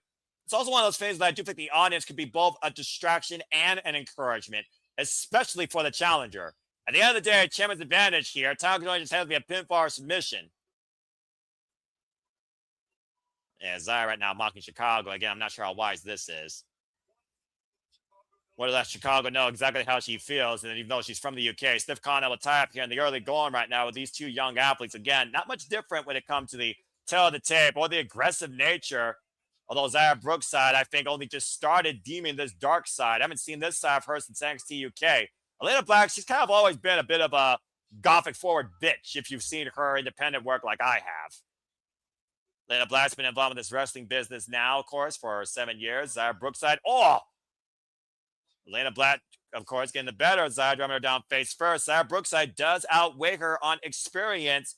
Totally born in this business, by the way, too. Been involved in this for 11 years. Ooh. Brookside throwing a bit of a slander against Elayna Black. Oh, man, it slapped the taste out of the champion's mouth. The title can only change hands again, be a pinfall or submission. And escape the cage, as I also want to point out, the only other unique stipulation involved tonight in our matches. Driving forward with the drop kick, and Xia Brookside right now trying to maybe escape the cage early or checking the cage door. As Xia Brookside again is trapped inside with Elayna Black. I wonder who's more trapped with who. Big forearm smash there, and of course Elayna Black's no stranger to cage matches. Was involved previously in War Games in the bygone life, lest you forget. Big forearm shiver, Irish whip, and big elbow smash by the challenger. Once again, keeping control of the champion and keeping her inside with her with this wrist exchange. Wrist reversal by Xia. Take over to Harris to Xia Brookside by Elayna Black, who has been all in control since the get-go so far. There's been everything for Elayna Black so far. We've seen magic happen in Chicago before with the likes of AJ Lee and CM Punk, the adopted parents for one Elayna Black. Razor knee strike. Earlier this year, of course, CM Punk was able to retain the World Heavyweight Championship against Finn Balor. AJ Lee, of course, returned in this very city last year to professional wrestling. Face first goes Elayna Black in the steel cage, getting crowned. And I'm about to say, the fact of the matter is, you go for a high-risk move up against the ropes, all it takes is a sidestep, and you're the one that goes crashing into the cage. And Xia taking full advantage of that right now, blindly attacking Elayna Black with the drop kick to the back, as Elayna Black out of all sorts right now, going after face first into the cage. And now Xia taking off her belt, and again, there is no disqualification here. Brookside not done yet, single leg drop kick, driving Elayna again into the steel cage. Into the solid steel. What could Xia be thinking about doing with that belt here? As we see Indy Hartwell watching on backstage, that made her intentions known that she will be the next one to challenge for the gold. Although after insulting Daria Ray, there might be something else that might be ahead. And regardless who's champion, I want the next shot at the TNA Knockouts title. Now, whether or not Santino Marella agrees with that, we'll have to wait and see. It was Elayna Black that got the better of Indy Hartwell and Mara Sade in that triple threat counter match. Had some adversity on the countdown as I just brained Elayna with that fist wrapped up with that belt. Now just teeing off now, just driving down against the child. And it looks like Xia Brookside is seeing a little bit of red. Elayna Black busted open. Oh my! That cage right now showing the first victim tonight, shedding red. Elayna Black bleeding profusely. And going back, driving the point of that buckle into the open wound, carving Elayna Black's face. Those that don't know, though, in a previous life, Elayna Black was no stranger to bleeding, as she was a bit of a deathmatch wrestler. Oh my gosh, just driving that spike of that belt into the open wound of Elayna Black.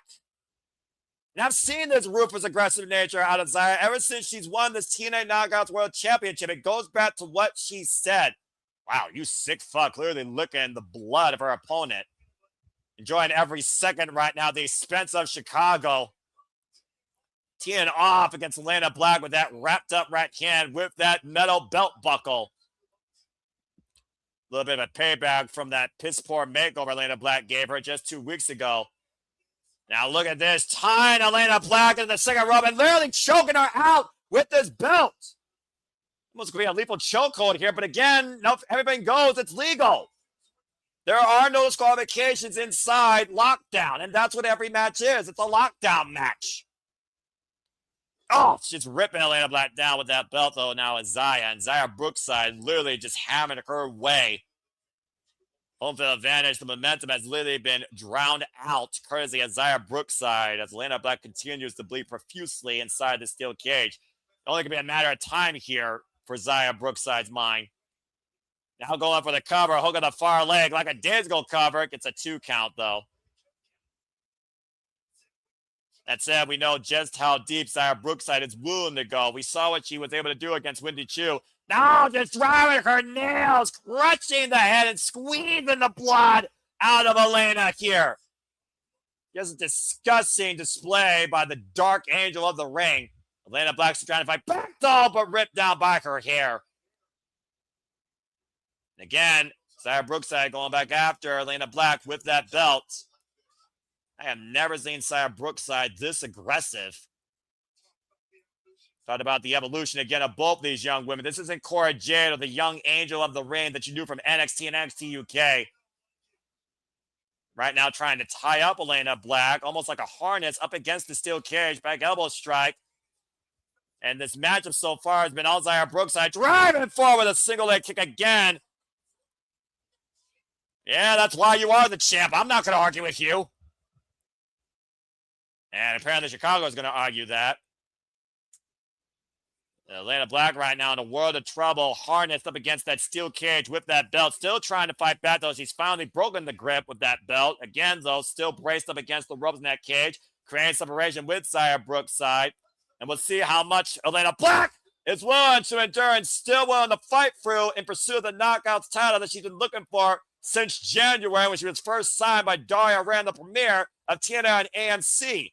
And again, right now, Xia Brookside, you see right now, Elayna Black in a world of trouble, a fucking mess. Elayna Black has, of course, ever since the start, though, as soon as the hometown was taken out of play, Xia Brooks has been in full control here. Now the axe handle to the midsection, though. Xia Brookside, Elayna Black still trying to fight back through this, though, as Chicago tries to wheel the hometown girl back in. And sliding Xia up against the second rope. Elayna Black. Oh, no! Sidestep, and Black hits her elbow against the steel cage. Taken down with a clothesline now. One step too slow, trying to find that opening, and Xia Brookside capitalize. Now just teeing off here. Like a days ago, kicks pretty much. Just pushing her opponent towards the corner. Almost bullying her in a way. So a bit of a hush has fallen over Chicago right now, seeing this attack. Just stomping away here in the corner relentlessly and ruthlessly against Elayna Black. And squaring up with the double knees in the corner. Could just be a matter of time. Inside Russian leg sweep takedown. Float over. Lateral press. The cover by Xia Brookside gets a 2 count. As Black kicks out again. Resilience showing here by a rather bleeding profusely Elayna Black. See if she could channel her inner dark days that led her to what she was in the independent scene. A woman with her own mentality for this business. You can go see countless interviews regarding that, including her time that almost destroyed her mentally in NXT. Now up in the fireman's carry, got Xia Brookside. Xia, though, fighting back here. Able to find her way to the corner and push Elayna Black off. Now Xia up to the top rope. And Black trying to take the footing out from underneath her. Not exactly sure what Elayna was looking for there. And these two, again, we've seen so many high risk here. Inside the cage, once again, hooking up. And oh, man! Champion taken down hard with a backdrop suplex out of the corner off the top rope. Desperation move by the challenger. And it may have bought Elayna Black precious seconds here to regroup. referee, of course, knows that right now, again, there is no need for a double down, as again, the only way this ends is via pinfall submission or escape the cage, as we do see Indy Hartwell watching on from backstage. And apparently that will be her next opportunity to become the knockout, much like she tried to do last year, if you remember, at Bound for Glory. Critical time right now in TNA when we look towards the future to see who will lead that future. Still to be decided tonight, and lethal lockdown, of course, against the system. Elayna Black pushing through, though, against Brookside. And again, taking the champion down, trying to find for momentum. Springing up the bottom rope with a single stomp to the lower spine. Chicago's own firing up here. She may have found second life, driving her knee in the corner against Brookside. And the momentum shift down the gut wrench suplex release. Now the cover, hook the far leg side press for a new champion. Brookside gets the show of it too. You definitely sense the pendulum swinging though in favor of Chicago's own. Credit where credit's due for what Elayna Black's demonstrated here, fighting harder than ever. Oh, code breaker.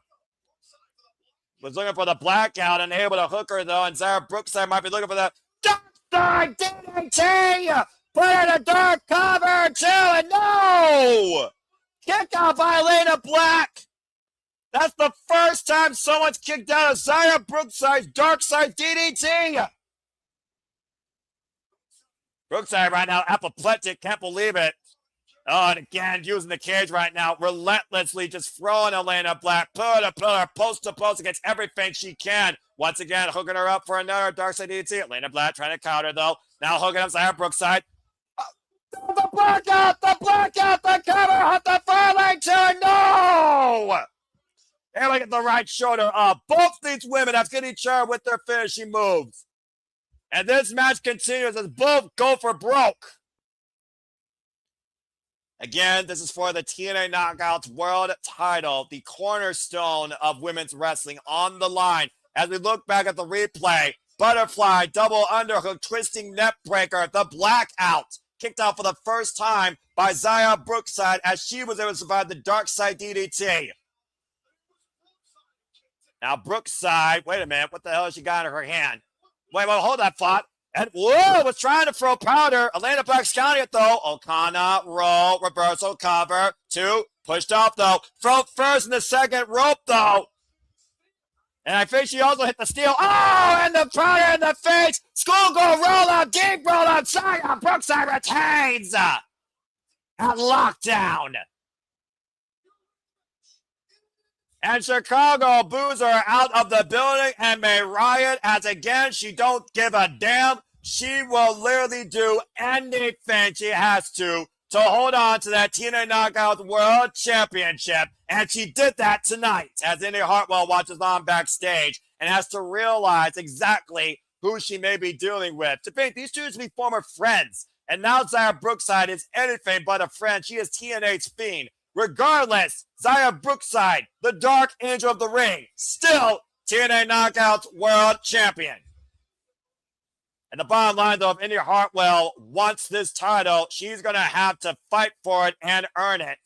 And not just against Brookside either after insulting Daria Ray earlier. She might have to go through freaking upper management. Congratulations to Brookside, though.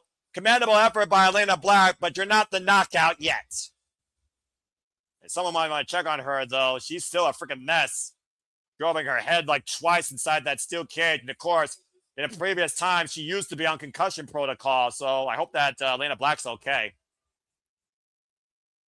Congratulations to Brookside, who licks the taste of victory off her hand and Elayna Black's blood. Coming up next, though, is again, things become absolutely personal with another Chicago native. We now see Jason Hotch in the fall of the Order 4 as he defends the TNA International Championship against Mustafa Ali. Mustafa Ali demanding loyalty. Jason Hotch, all he wants is finality. Whew, boy.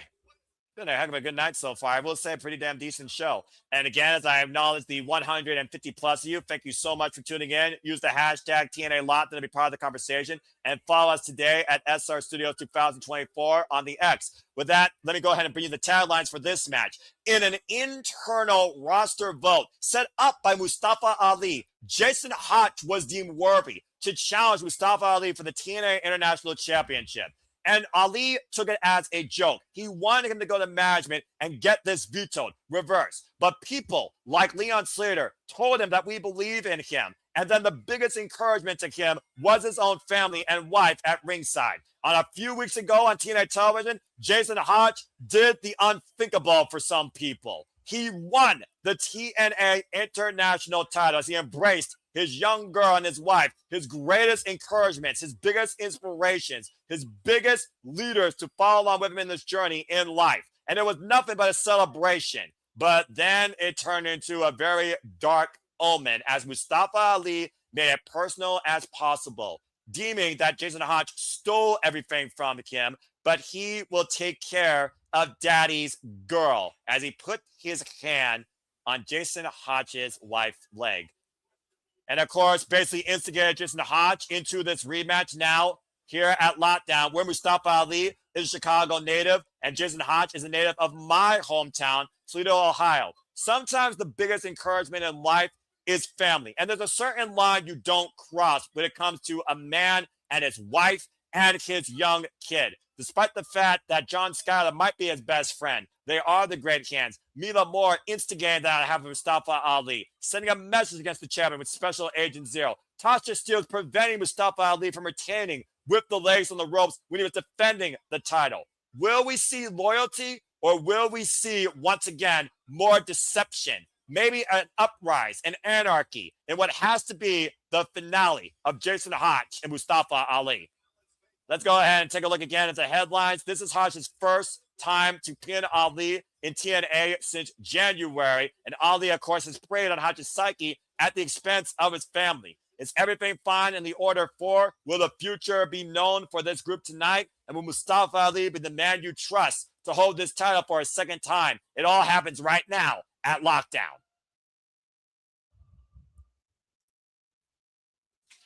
Oh, boy. And again, Walter, nothing but love to you. As I always say, priorities are passions. And again, I thank you, of course, for your support. And again, folks, if you haven't already, subscribe to Rage of Wrestling. Yeah, that match and this match. Whoa! Tommy Gun style, Mafia style entrance by the Order 4. Well, of course, Chicago, no stranger to the friggin' Mafia taking over. We've seen a friggin' massacre here in a bygone life, as he looks to leave nothing but bullet holes and wounds through the heart of Jason Hotch in pursuit of regaining the TNA International title. This man, ironically enough, dressing like the Mafia, friggin' former policeman here. But as I said, you can go look at the history of Chicago when it comes to Al Capone's grip on this city, as Mustafa Ali wants to have absolute loyalty and a command of dictatorship over the TNA International Championship.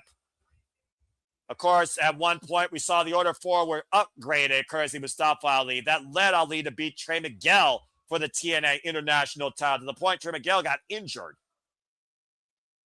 We've also already seen Special Agent Zero lose earlier tonight. And will we see top-notch Jason Hotch once again defeat Mustafa Ali for the second time? Come on, Jason Hotch, let's go! Toledo, Harvard, my home city. 419. And of course, this will be Jason Hotch's first defense of his newly won and first ever singles title won in TNA. TNA International title. For those that don't know, Jason Hotch, not just from, of course, my area, he's been involved in this business, also been involved in Insane Wrestling Revolution now for the better part of 8 years. And Trey Miguel is one of his greatest influences and trainers as he kisses his lovely daughter and wife at ringside. Just as they were when Jason Hotch won the TNA International Championship in the main event on TNA Impact just literally 3 weeks ago. But again, Mustafa Ali has pushed boundaries beyond human capacity when it comes to getting inside Jason Hotch's head and trying to seize back what he believes is his, that TNA International Championship. Of course, the TNA National Championship, for those that don't know, is just a little bit over, I think, 2 years old. Whoa, okay, well, never mind. Screw the freaking title history. Hotch and Ali are immediately on the attack. Double leg takedown again. There's only so much a man can take when it comes to literally being embarrassed at the expense of your family. Hurt a man's pride at the expense of his wife. There's no turning back from that. Up and over goes Mustafa Ali. Mustafa Ali so agile and so incredibly cangy inside that ring. Able to catch himself up against the steel cage. And it looks like Ali's feet are caught up against the steel cage. Humming a whole different level of a tree of woe. And right now, oh man, and Hotch just teeing off here with these super kicks to the top of the head of a suspended Ali. I don't blame him. The frustration, pulling over, and Ali taking advantage with one of his own. Dropping Hotch to his knee. Again, Hotch still firing back, though. Back elbow strike. Both these men with absolute adversity to each other. Springing up to the top rope. Oh, man! Oh, God! Oh, man, halfway across the ring. Just gets closed by fine. The superplex. Cutter off the furlong gets enough here. Kick out at 2. Holy hell. Take a look at the replay here as Hotch springs up to the top rope, hooks Ali, sends him flying 3/4 across the ring, face first, and a vicious discus lariat with multiple months of pent-up frustration unleashed. Nearly getting the win there. Now the Irish whip reversal. Hotch, though, again, and Ali looking for a reprieve again. Sidestep. Oh, face first in the cage goes Ali. And now Hotch will take advantage with the tornado DDT. Is it enough here? Look at the far leg to retain a lockdown kick at 2. Oh, man.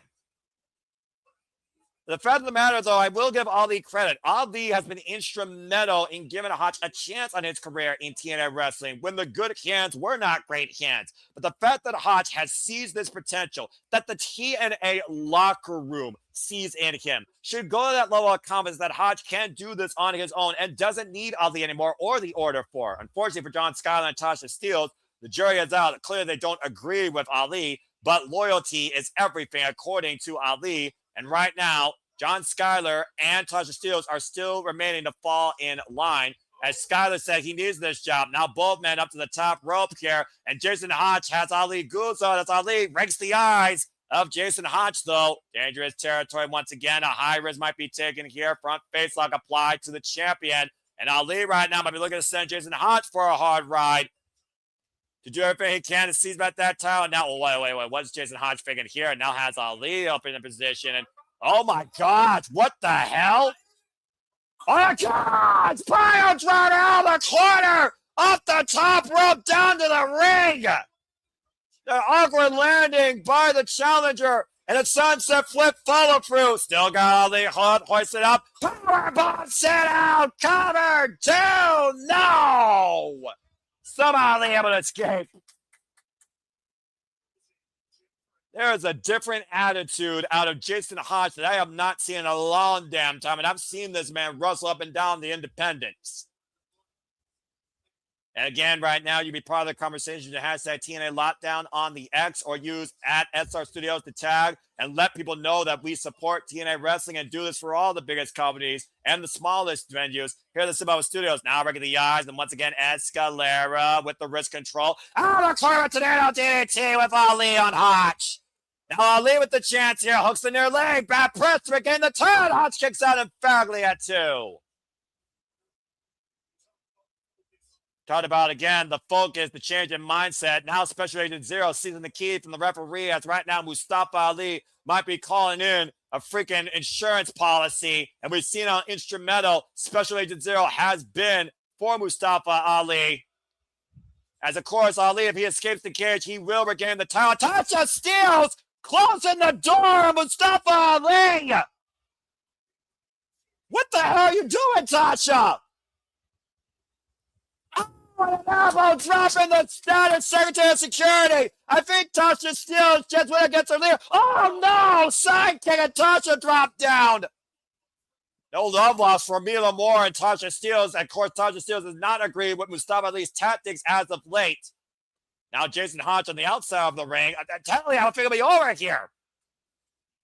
Even Hotch right now checking on Tasha Steelz, and John Skyler checking on Tasha Steelz at ringside here. No one gives a damn about Mila Moore, and I don't blame them. And Skyler is sending Tasha Steelz to the back right now. Again, I don't think Jason Hotch wanted to see Tasha Steelz. What's up, man? Good grief! Through the door, good Lord, diving through the cage. Escape means nothing here. Pinfall submission the only way to win. But just literally long darted himself through Jason Hotch. Freaking flyer miles by Ali. Target sighted and connected as Tasha Steelz and John Skyler have now left ringside. And this match is now taking itself outside the cage. And we saw how freaking indisposable the entire Order 4 has been in Mustafa's career. Tasha Steelz has formerly taken bullets, literally, for Mustafa Ali to win. Now Ali looking to hook up Jason Hotch. Back body drop to Ali on the outside, though. Again, the title can only change hands inside the ring. They need to go inside the cage to render a decision. And right now, Jason Hotch laying out Mustafa Ali on this table. What the hell is Jason Hotch? You can't be serious, bro. Oh, no, Hotch. Come on now, Hotch. I understand you're looking for a conclusion. I understand you're looking for revenge. I understand you're looking for redemption for your family, but this is suicide, man. Don't do this. Now Mustafa Ali chasing Jason Hotch, who was going up to the top of the cage, looking for something ridiculous while Mustafa Ali was on that table on the outside. Now Ali and Hotch on the side of this cage, on the outside, high above the floor. Oh, good Lord. And look at this, Ali holding on for dear life to that top truss, and oh, man, it falls down hard to the floor. Dangling off the top of the cage. Bringing it back down to earth. Meanwhile, Jason Hotch high above the heavens. Looking to send Ali to hell. Now Jason Hotch, top-notch Hotch on the top of the steel cage. What the hell is he thinking here? Think about this, man. This is your whole career we're thinking about. Don't do this. Don't do this.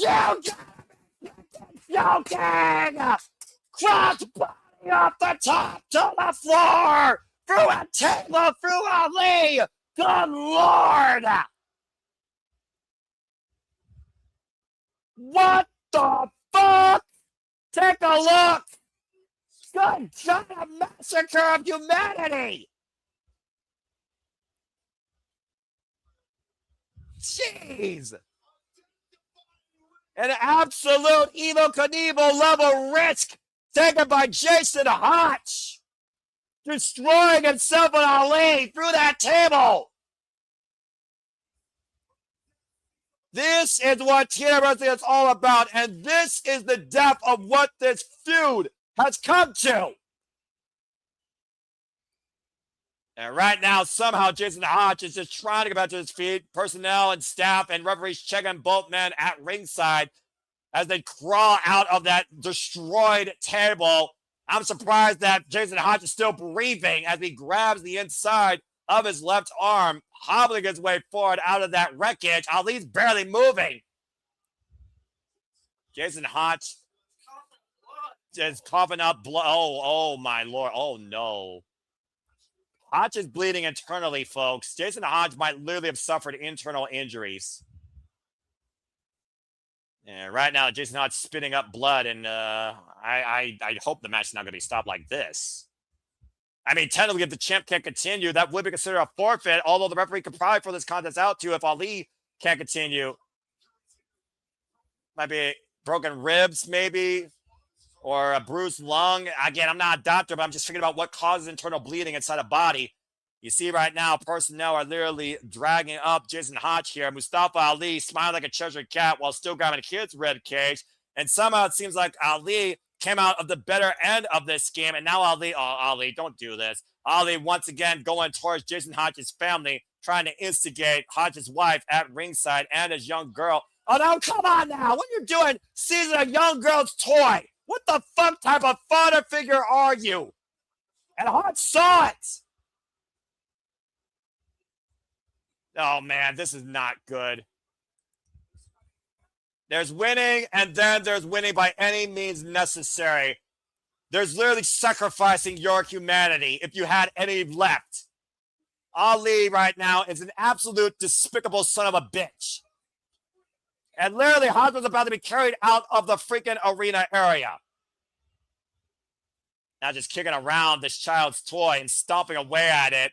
It's almost like stomping away everything that Jason Hotch has worked towards for this family. And now Mila Moore, what the hell is that? Is that a lighter? Oh, you are not going to light that toy on fire. No. No. Chicago should have a fire code for the inside of this building. Don't you do this. Don't you fucking do this. You fucking despicable, evil human being. And Hotch is standing on double leg takedown. Fucking kill him, Hotch. He deserves it. Wait. What? I think Ali just burned out Hotch's eyes with that lighter. I think Jason Hotch just got burned out with that lighter. And now hoisted up. And again, Hotch was going to the freaking defend the loyalty and integrity of his family. And what the hell is Mustafa Ali doing now? Suspending Jason Hotch with a steel cage. And now trying to literally tie him up with the freaking elastic band of his trunks. Leaving once and for all a lasting impression of what it means when you betray him and leave the order for. And again, John Scott and Tasha Steeles. Oh, nowhere to be found. And Ali right now is whipping Jason Hotch with that elastic band across his midsection while he's suspended on that steel cage.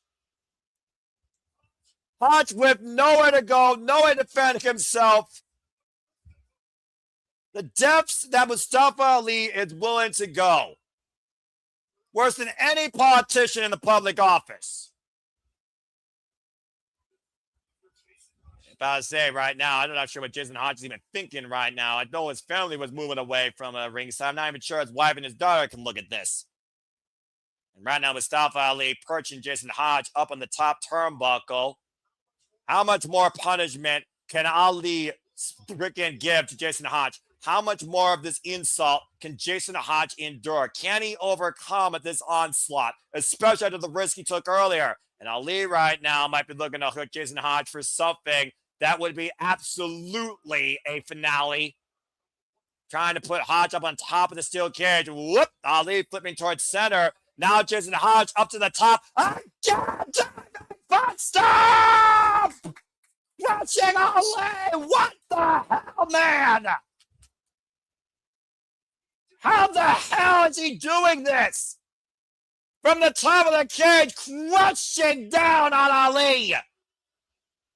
Break the arm, go for the cover, please end this thing too. And no! Somehow, some way, Ali still holds true in this fight. His damn black heart beats. Jason Hotch with his own variation, Mustafa Ali's driving double foot stomp to the heart if Ali has a heart from the top of the cage.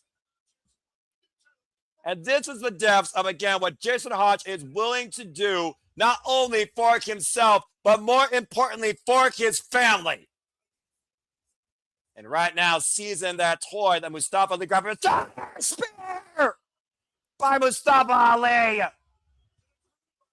And right now, Mustafa Ali going up to the top rope, and Jason Hotch lays prone in the drop zone. Ali might be 450 away from seizing his title. 450 splash connects. Cover 2 and no. And I think Jason Hotch got the toy between him and Ali and softened the impact. 2.5.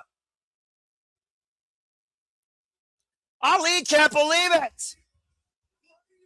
Bloody, bruised, battered, broken, abused, and Jason Hotch is still in this fight. And now Ali trying to seize that toy from Jason Hotch, who refused to let go of the grip as if he's holding on to his own one true family. And again, Ali is apoplectic. Hotch is not letting go of what has brought him here, his family, the love and admiration of the TNA fans. Mustafa Ali looking to take everything. 450 splash again. Tour between cover. Hook of the leg. Mustafa Ali regains the TNA International Championship. What the hell did he actually gain? besides a piece of freaking leather. Sacrificing everything else altogether. Damn.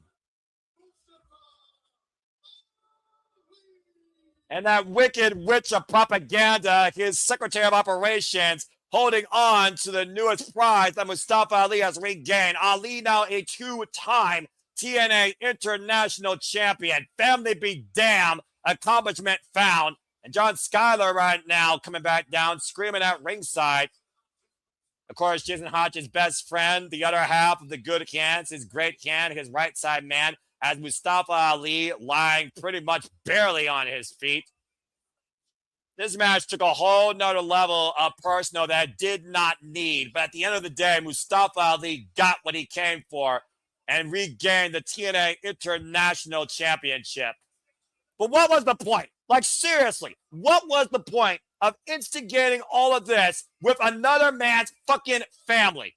That is downright deplorable and despicable and absolutely unforgiving. John Skyler needs to be his own man and leave Mustafa Ali much like Jason Hotch. At least Jason Hotch has one thing that Ali will never have: integrity. Jason Hotch made a choice. Was more valuable, that championship or literally being a champion as a father and as a father figure and a husband?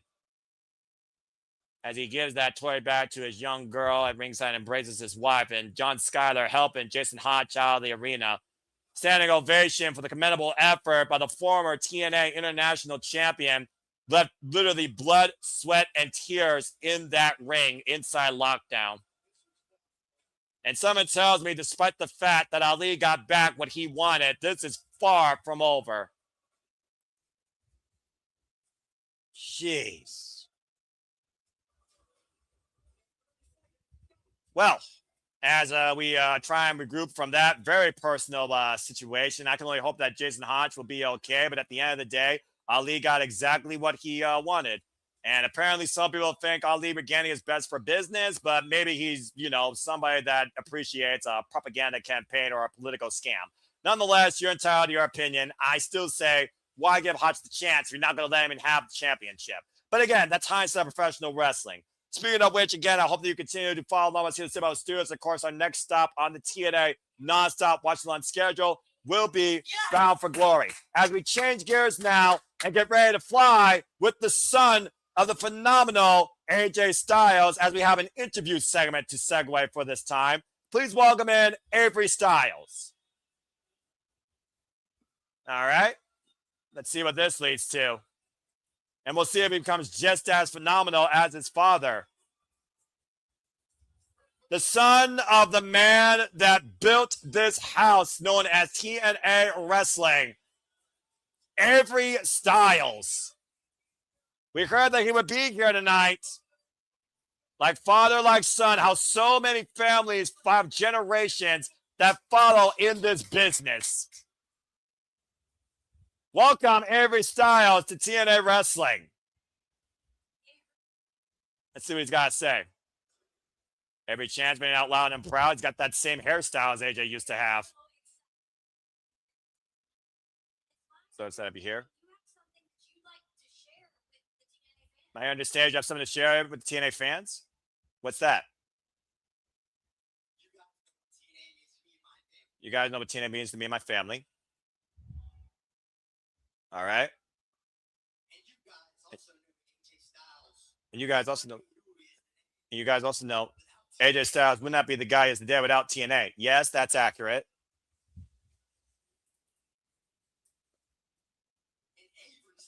And Avery Styles won't become who he is going to be without TNA. Huh?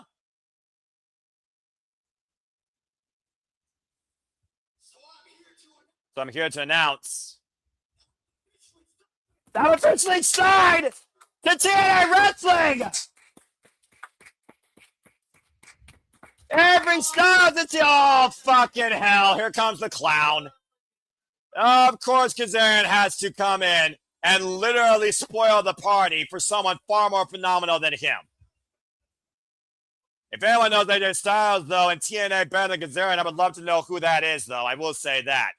But as we just heard, as he takes the mic from EJ Miller and wastes his airtime, ladies and gentlemen, AJ Styles officially signed to TNA Wrestling. And Kazarian saying he's here to welcome you aboard. Bullshit. It's no secret. Your dad and I, we're like brothers. In fact, we're closer than brothers. Me, Samoa Joe, Christopher Daniels, we share a bond so strong. That can never be broken.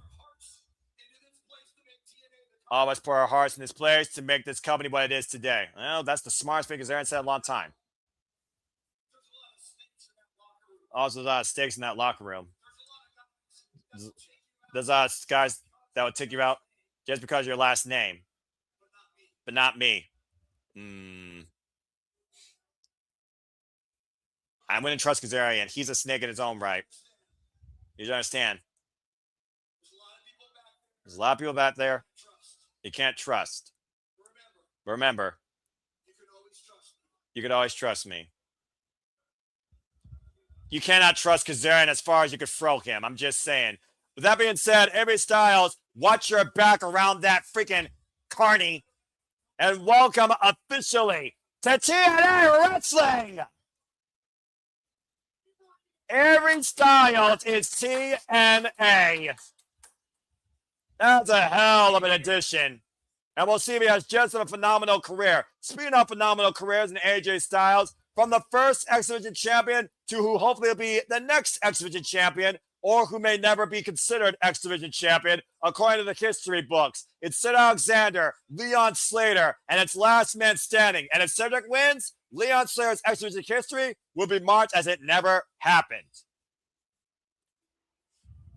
Again, congratulations to AJ Styles, who has signed officially to TNA Wrestling. That's a hell of a moment.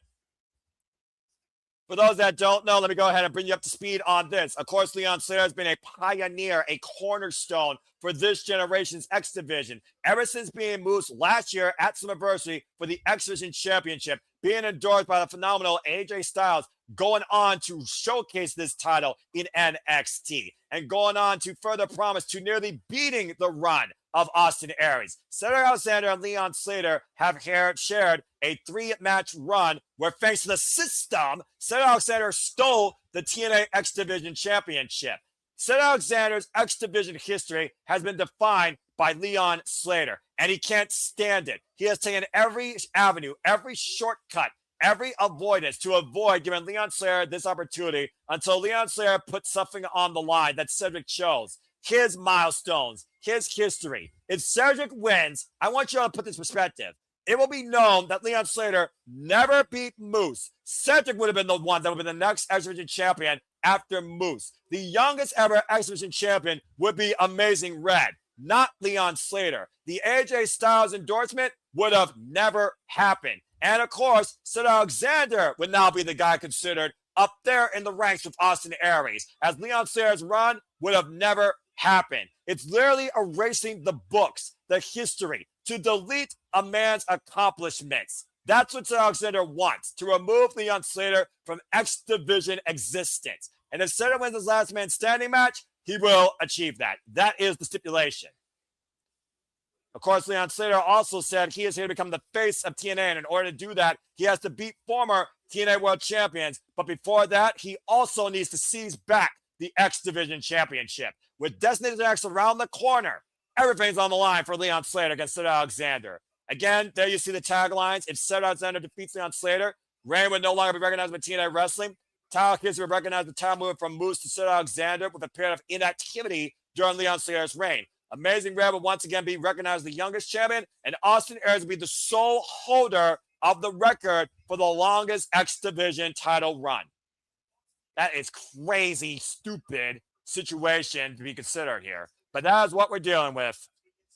Have we get set for this last man standing match in the X Division. Again, tell the tape, Cedric 1, 2, 3 falls match in May. Leon pinned Alexander in a tag team match. And again, Slater's TNA records could absolutely be erased. It's still crazy to think about the conversations made out of this match came on the behest of the fact that freaking Alexander just cannot seem to prove he's better than Leon Slater and has broke him to this deep end. As we wait for the youngest in charge to land down once again. And again, folks, here is what's at stake here. In case you are wondering, this is what was just said on TNA Lockdown. And personally, I really hope that Leon Slater, because TNA needs guys to be the future of TNA wrestling, and this man is the future, the youngest in charge, needs to be the freaking TNA X Division champion again, in my opinion. And apparently Walter Cruz echoes the sentiment on how stupid this stipulation is. The youngest in charge, coming to us from the UK, signed by Scott D'Amore during a Turning Point tour, has made TNA his home and has been doing nothing but bringing the X Division forward for the last calendar year. He came this close to winning the title back at Slammiversary before that freaking rat, Cedric Alexander, seized the title from underneath his hands and escaping with it. Leon Slater is literally diving into lockdown tonight, putting everything on the line, his very existence on the line tonight, where after the night, he may never get a chance at this title again otherwise, it seems. You figure about, again, the greatest fear of Leon Slater to not be known might be literally realized tonight at the hands of Cedric Alexander if the system works. Here we go, folks.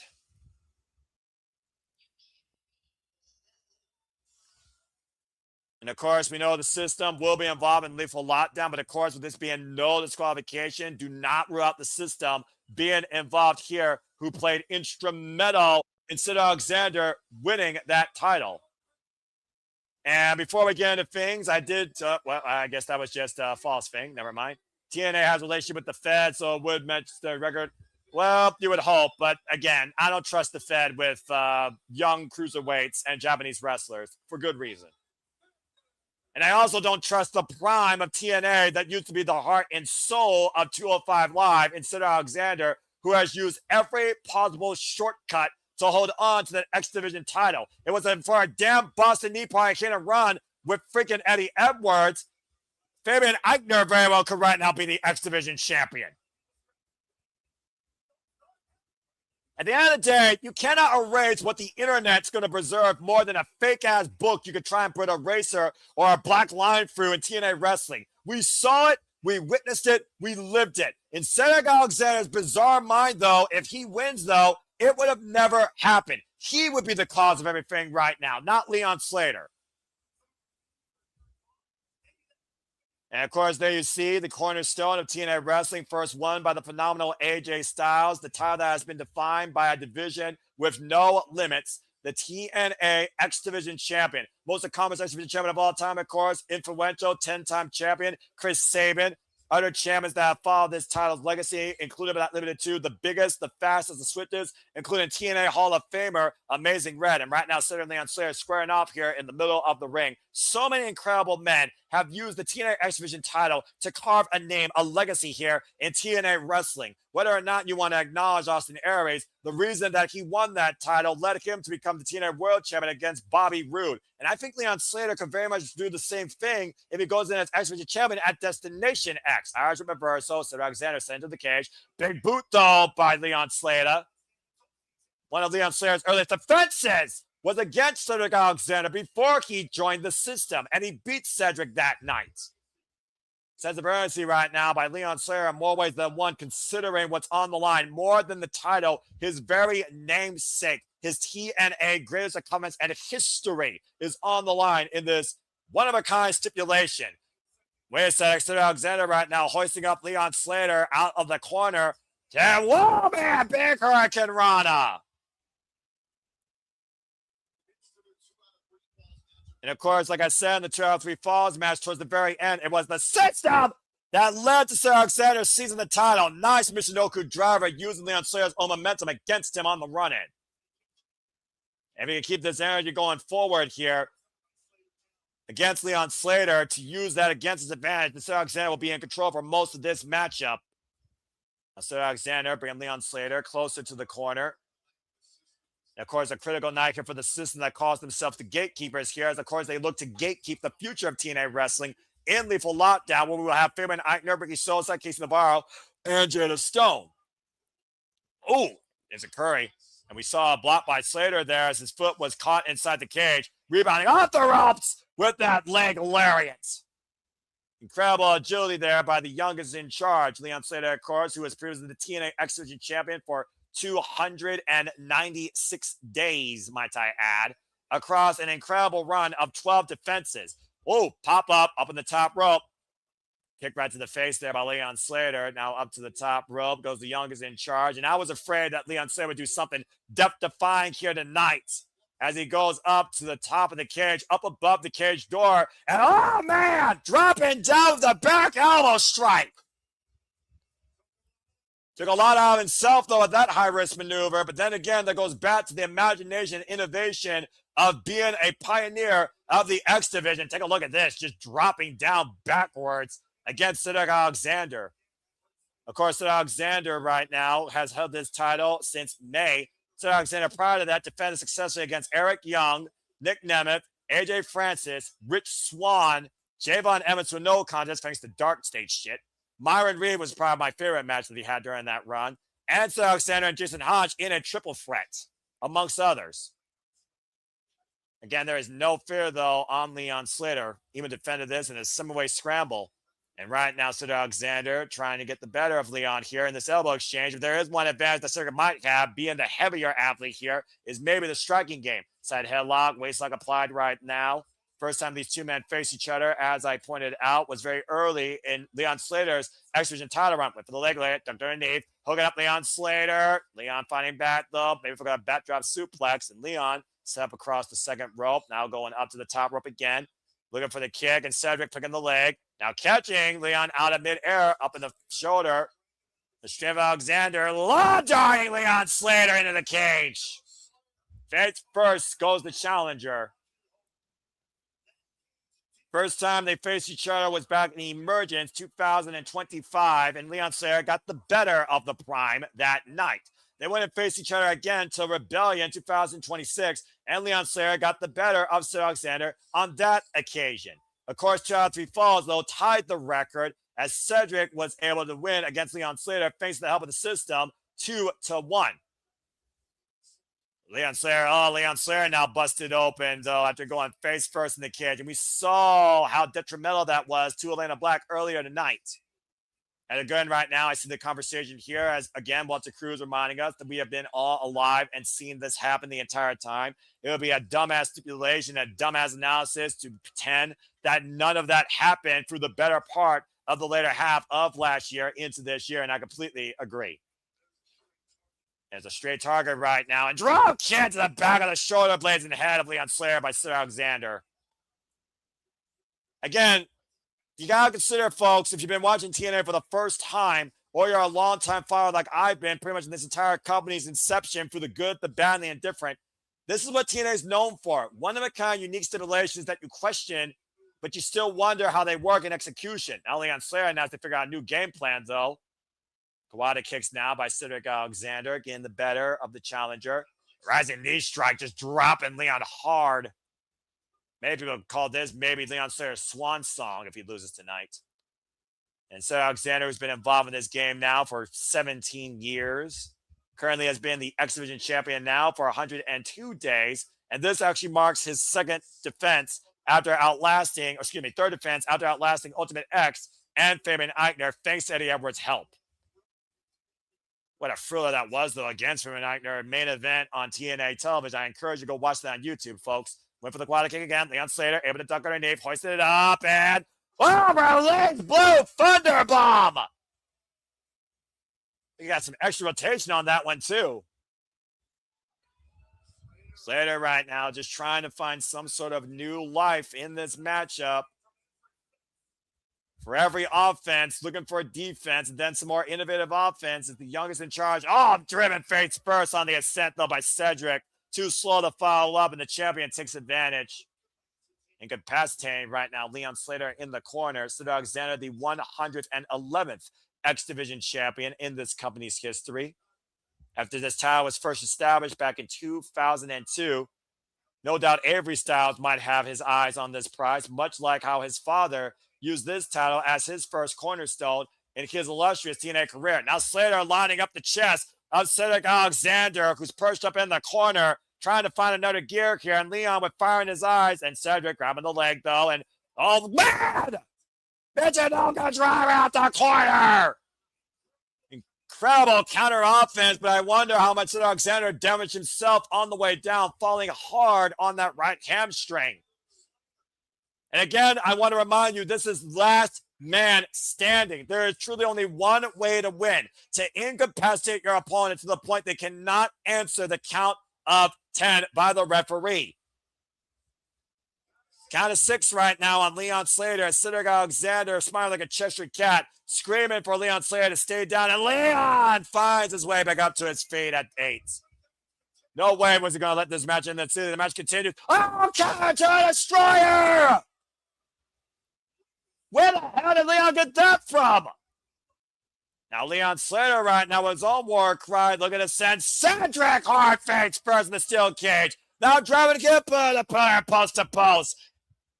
And a newfound level of aggression being brought out by the youngest in charge. Slater absolutely apoplectic. And we've seen this drive, this fire, this fighting spirit rise out of Leon Slater now for the last 3 years he's been involved in TNA wrestling. Once again, squaring up Cedric with that side kick to the head up against the steel cage. Is that the KO shot that Leon Slater needs, though? Take a look at the replay here, by the way, on this incredible counter into a Canadian destroyer. Shout out to Petey Williams. Another all-time great in TNA wrestling. Up to 3 right now, and Leon Slater feeling very, very good right now.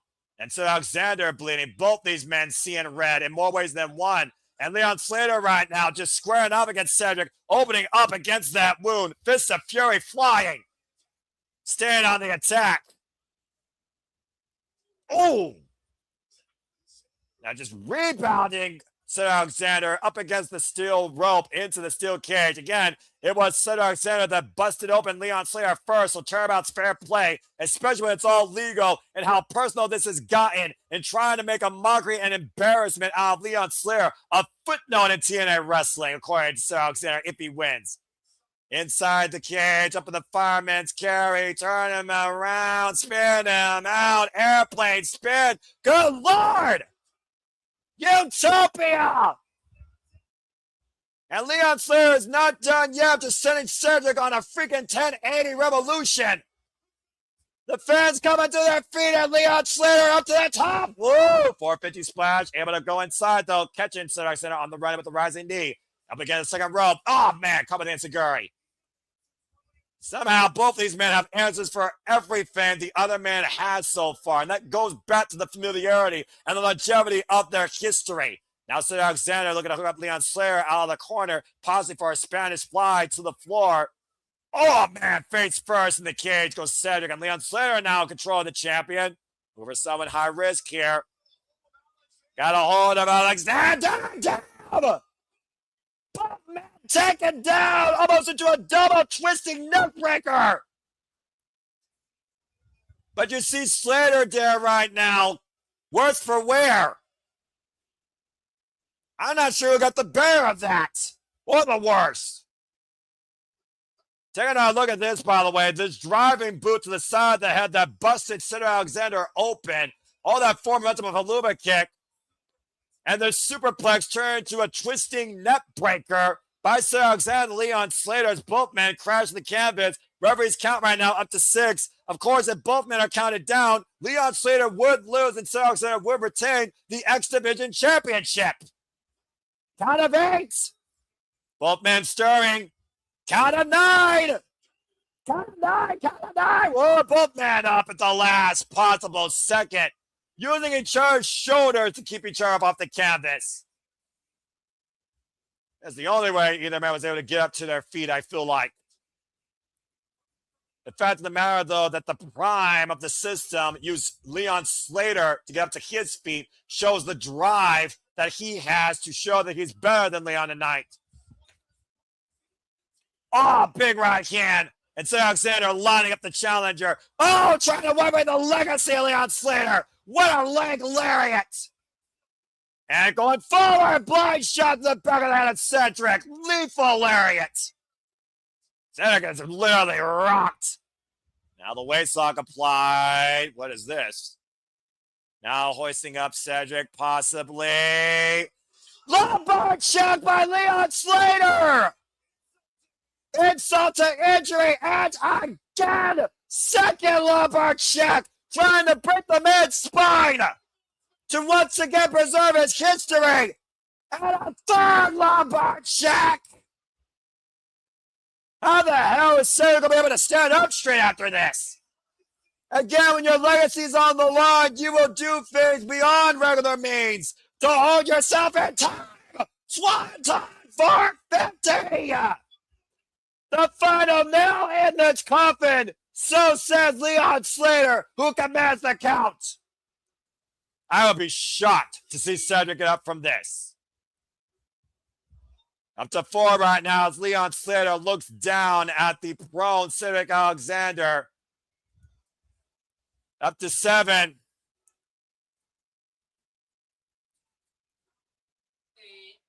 Up to 8. Up to 9. 10, that is it! Leon Slater wins! And regains the X Division title! The system fails! And the prime falls! As Leon Slater now is a 2-time X Division champion!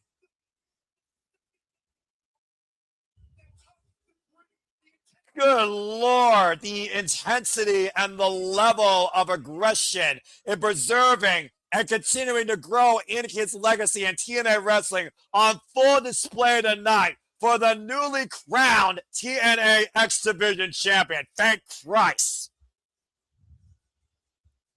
What an effort. Leon Slater regains the X Division title and preserves his legacy in TNA wrestling. Let's take a look at the finishing stretch here. That blind shot leg lariat to the back of the head of Cedric Alexander and a hat trick of lumbar checks. The knees into the back of Cedric with the final nail in the coffin. That beautiful Swanton 450 crushing the former X Division champion. Talk about making a statement. And this goes for anybody that wants to underappreciate, underestimate, or try and forget the name Leon Slater, the youngest in charge, once again, the youngest X Division champion. Achieving new heights and more new heights to come in the future of TNA wrestling for Leon Slater. Well done, Leon. We got Daria Ray backstage now. Whew. You understand that's what I called you. Who's you calling? I'll see you Thursday. There's been an attack. Wait. Who got attacked now? What the hell? Elijah? Elijah's been attacked. It's a Tina Morello right now checking on Elijah. If this is the second mysterious attack, I understand Daria Raven's on the phone, but come on now. That was right around the corner. Who's attacking these people? First it was Cedric Alexander, and, okay, Cedric tries to make an excuse, right? He was mysteriously attacked. There was no excuse to that as far as I'm concerned. Back of the line, bottom of the barrel, bottom of the division. Leon Slater is the face of the X Division, but who the just attacked Elijah? Well, again, more questions to come. It's, again, TNA's future, still a whole lot more unknowns. Coming up next, though, inside the structure that this show is known for, it is now time to see Lethal Lockdown. For those that don't know, here are the rules. One member of each team starts inside the steel cage. After 2 minutes, a new competitor enters every minute. Once all competitors enter, the cage roof lowers with weapons and lethal lockdown officially begins. And the only way the match can be won is via pinfall or submission. Surrender and escape means nothing, and the system has the advantage. It's TNA's future versus the self-proclaimed gatekeepers. It's time for a lethal lockdown. And the first man that the system sends into the war zone, Bronson. That's a killer and a half for those that follow his GCW career. Former TNA Tag Team Champion alongside Bryan Meyers. And of course, Bronson has tried to rearrange the spine of both Ricky Sosa and Casey Navarro as of recently. You want to talk about a forefront of the system this year since Eddie Edwards updated to the latest version with the addition of Bronson and Cedric Alexander in the short time they've been part of the system. Both have already been champions in TNA wrestling and have run roughshod over this company. As he looks to try to shut down the future of TNA wrestling, I'm not sure how wise it is to cage a wild animal like Bronson, who's been involved in some of the damnedest depth matches I've seen in GCW. And to your point, Walter, the system just lost some serious momentum. Well, let's see who goes ahead and starts off for the opposite side. Ooh, Vidi Vici. Fabian Aichner kicking things off here for Team TNA. Of course, Fabian Aichner, also one of the newest wrestlers to cross the line, came in and confronted the system for the first time, and of course went on to challenge Cedric Alexander after a 6-way scramble win for the X Division Championship, where again, if it wasn't for that damn Eddie Edwards, this gladiator could have very well been the X Division champion. He also was involved fighting for the advantage for his team, and thanks to the system's involvement and a low blow by Bryan Meyers with a roster cut follow-up, Bryan Meyers won the advantage for the system. And now how apropos that the man who lost the advantage kicks things off for his team to try and find an advantage against Bronson. The clock goes down for 2 minutes. And these two men right now will have the longest level of war and endurance until this match officially begins. Let's see the clothesline and Bronson. Oh, coming to Lufez, pressed by Fabian Aichner. And the strategy here has to be literally how you handle the time, how you handle the disadvantage, especially for Fabian Aichner, who will be in a 2-on-1 handicap for the better part of 2 minutes after he deals with Bronson. So the best thing that Fabian Aichner can do right now is separate himself or find a weakness. Wear down Bronson. Oh, man, deadlift German. And somehow Bronson back up to his feet and hoisting up Fabian Aichner for the toss.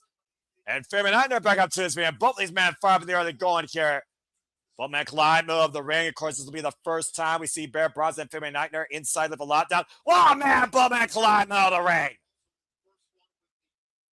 And of course, as I said, Bronson will be the first one with a one-upsmanship against Fabian Aichner. Still so much more to come, of course, outside this. Of course, we still have our main event. This is our semi-main event, believe it or not, as our main event will be the Hardyz versus the Nemeth for the TNA World Tag Team Championships. And right now, they are just literally giving time to these two men. For lethal lockdown will not begin right now for the better part of pretty much 10 minutes. And now up on the shoulders goes Bronson, Fabian Aichner steamrolling through, former member of Imperium, by the way, sprint out of the corner with the second rope moonsault. As Fabian Aichner right now keeps control of the field, he also needs to keep himself in well condition, knowing the punishment he has to deal with. Count of 10 seconds as we wait for the next member of the system to come out here, and Bronson is about to get some aid, and we'll see soon enough who will it be. Will it be Eddie Edwards or Bryan Meyers? Let's see what we got here. And it looks like it's going to be Bryan Meyers, the tag partner for the former TNA World Tag Team Champions alongside Bronson, and the man who took advantage of Fabian Aichner to give the system this advantage. Now Fabian Aichner in a worst-case scenario for the next minute here. And this is where that advantage pays so much dividends. You figure about previous, of course, lethal lockdown matches of the past when it comes to getting that advantage. More often than not, it's been the heels getting the advantage here when it comes to the lethal lockdown matches. I mean, again, you can do a lot of damage in 1 to 2 minutes against a person, especially when you got a handicap against them. At the end of the day, all lethal lockdown is a wear down of at least one person for the better part of 10 total minutes with others to follow. Of course, lethal lockdown goes all the way back to 2005, Team Nash versus Team Jared. Last time we saw lethal lockdown, of course, was Team Lashley versus Team EC3 in 2016. And that wasn't even on a pay-per-view. That was on Impact Wrestling Television. Of course, you figure about the instrumental ideas of lethal lockdowns that were inspired by the original War Games by the late, great Dusty Rhodes, God rest his soul, all the way back in WCW. And it looks like Case Navarro is going to help Fabian Aichner here as the field has been even. And, of course, earlier challenged Nick Nemeth for the TNA World Championship and now finds himself on his own. But it's also been on the bitter end of the system's assault and insults. We're seeing how well Case Navarro can catch himself inside those ropes. And Bronson going face first into the steel. Up and around. Oh, man. Great speed and agility by Case Navarro, taking down Brian Meyers with that DDT. So-called blessed one, as he calls himself. These up-and-coming stars, of course, of TNA Wrestling. And Lord knows TNA Wrestling's roster needs all the up-and-coming stars they can get that didn't got wasted by this place and went on to better stages like Maple Leaf Pro, Danny Luna.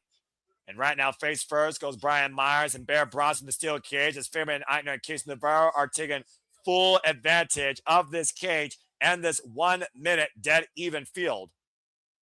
As we already wait for our next person in 5 seconds as the field will once again be handicapped in favor of the system. I gotta imagine it's going to be Eddie Edwards.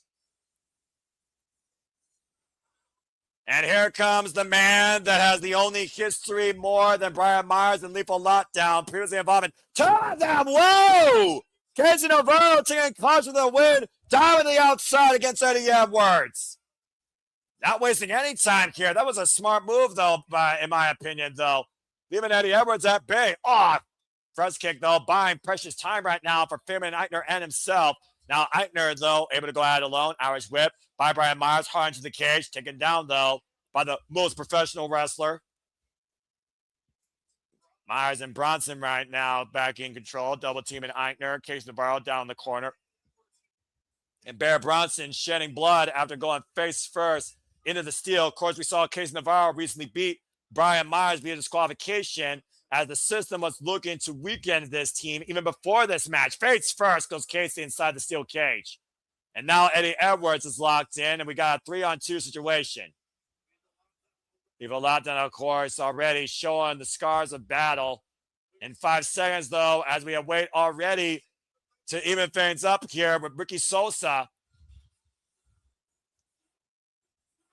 Ricky Sosa, of course, who crossed the line earlier this year, endorsed by the RFNS himself, Chris Bay, and of course was trying to be recruited by the system, who said, hell no, as him and Leon Slater have gotten the better already of Bronson and Brian Meyers on previous occasions. You can say Ricky Sosa has really came out and shown out here. Stefan Zaguri wiping out Bronson. Eddie Edwards, low weight slot, German suplex. Ricky Sosa lands on his feet. Sosa with a pinfall win against Brian Meyers. A win against Eric Young, and of course, a hard-fought battle against Bronson. What a scoop slam! And Ricky Sosa right now has really turned this match completely around in a matter of seconds. I'm not gonna lie, his theme is a bop. Bang, bang. Sosa. I'm into this kid. I'm into this young man from, of course, the Netherlands and France, or Deutschland. And right now we're seeing the side of Ricky Sosa brought out here, particularly by Eddie Edwards, who first instigated this young upstart. Oh, one of the last member of the system coming out now is, of course, this is a mixed lethal lockdown match as out comes Alisha Edwards. And we'll see how effective this annoying cheat code is as she enters lethal lockdown. Of course, Alisha Edwards suffered a pinfall loss against Harley Hudson who saved her TNA career and also was eliminated from the TNA Knockouts television tournament by Jada Stone. And right now, bucking up against Ricky Sosa. Look at the height disadvantage here, though. Oh, and again, Sosa taken from behind by Bryan in the Edwards. That damn Jezebel being the one key factor in the system's freaking cheat code advantage that they've employed and used as a virus in this company. Of course, Moose was able to figure that out early enough, though. There's only one more entrant left before lethal lockdown begins, by the way, folks. And what lethal lockdown means, the roof will fall down, covered in weapons, and the only way this will end is via pinfall or submission inside the ring. And no, Darren, I don't want to know something. The less that woman talks, the better. And right now, Bronson and Byron Meyers teeing off against Fabian and Aichner, and Alisha Edwards raking her nails in case Navarro in 7 seconds, though, comes out the spark, Jada Stone, and I know what this spark's capable of here. And what the hell is Bronson doing? Alisha Edwards holding onto the door. And right now, the spark, Jada Stone, ready for battle in the cameo. And Bronson's outside, though, trying to play a barricade. No, Jada Stone's got no fear, though. Jada Stone on the run, swinging a miss by Bronson, and Jada Stone right now climbing the cage here. Stone right now is looking for her own way inside lethal lockdown. Jada Stone up to the top of the TNA lethal lockdown cage, and oh my Lord! What the hell? Moonsaults crushing down at the knees. Warming herself and everybody. I did say that Spark shows no fear, but now the real fun begins. Ladies and gentlemen, welcome officially to lethal lockdown. As all the weapons will be now brought down inside the ring. What the hell? Barbed wire board? Bronson bringing him more planet from underneath the ring. Apparently the ceiling's not enough. You can see the weapons are throwing across the top. Everything from kendo sticks, steel chairs, trash can lids, a stop sign. As lethal lockdown officially is underway and all 8 participants are locked inside. Well, here we go. There is no escape now. There's the bell. There's the referee. There's the bell line drawn in the sand. It's TNA versus the system, and here we go. And all 8 participants right now just literally throwing fists of fury. Alisha Edwards sent into the steel cage right now. This is just going to be nothing but a freaking 8-person melee. This is where... Yeah, about to say, why not? Grab the weapons. That's what Team Morella says. You want to use weapons? Okay. Barbed wire baseball bat. Shout out to Sammy Callahan. Steel chair seized by Ricky Sosa. Everyone grabbing weapons right now. And a steel chair and a steel trash can and everything being worn on the backs of the system. Sosa wearing out of the Edwards. Barbed wire baseball bat breaks across the face of Bryan Meyers by Navarro. So far, kendo stick seized finally by Jada Stone. Swinging for the fences across Bronson. Wow, splintering that thing in half. Oh, and driving the jagged tops of that kendo stick into the midsection of Alisha Edwards. We saw how devastating and damaging that was this past Thursday on Impact, by the way. Oh, wow. Popped up in Eddie Edwards' this case Navarro by Fabian and Aichner. Again, there is no escape. All 8 participants are locked inside the steel cage. Powerbomb sit out by Aichner. And Case Navarro frog splash to Eddie Edwards. And that might be it. And the system breaks it up. Let's say I'm not even inside this thing, and I love this violence. Oh, man, drop kick by Aichner to Bronson. And now Jada Stone. What is Jada looking for here? Another kendo stick? Why not? Go ahead. Split it across Alisha Edwards' chest. Rip apart her chest. Why don't you? Oh, wait a minute. Oh, double low blow by that witchy bitch to Case Navarro and Ricky Sosa. Alisha Edwards paying dividends right now, going to save her ride or die partner, Eddie Edwards. And now, kicked in the uprights. Oh, and a kendo stick by Jada Stone against Alisha. And now Jada still through for the fences against this ride or die couple of nonsense. Super kick to Bear Bronson and Jada Stone right now. This spark unleashing like a firecracker. Of course, Jada Stone will be involved in the finals against M by Elegance for the TNA Knockouts Television Championship after eliminating Alisha Edwards. And the thumbtacks have come into play.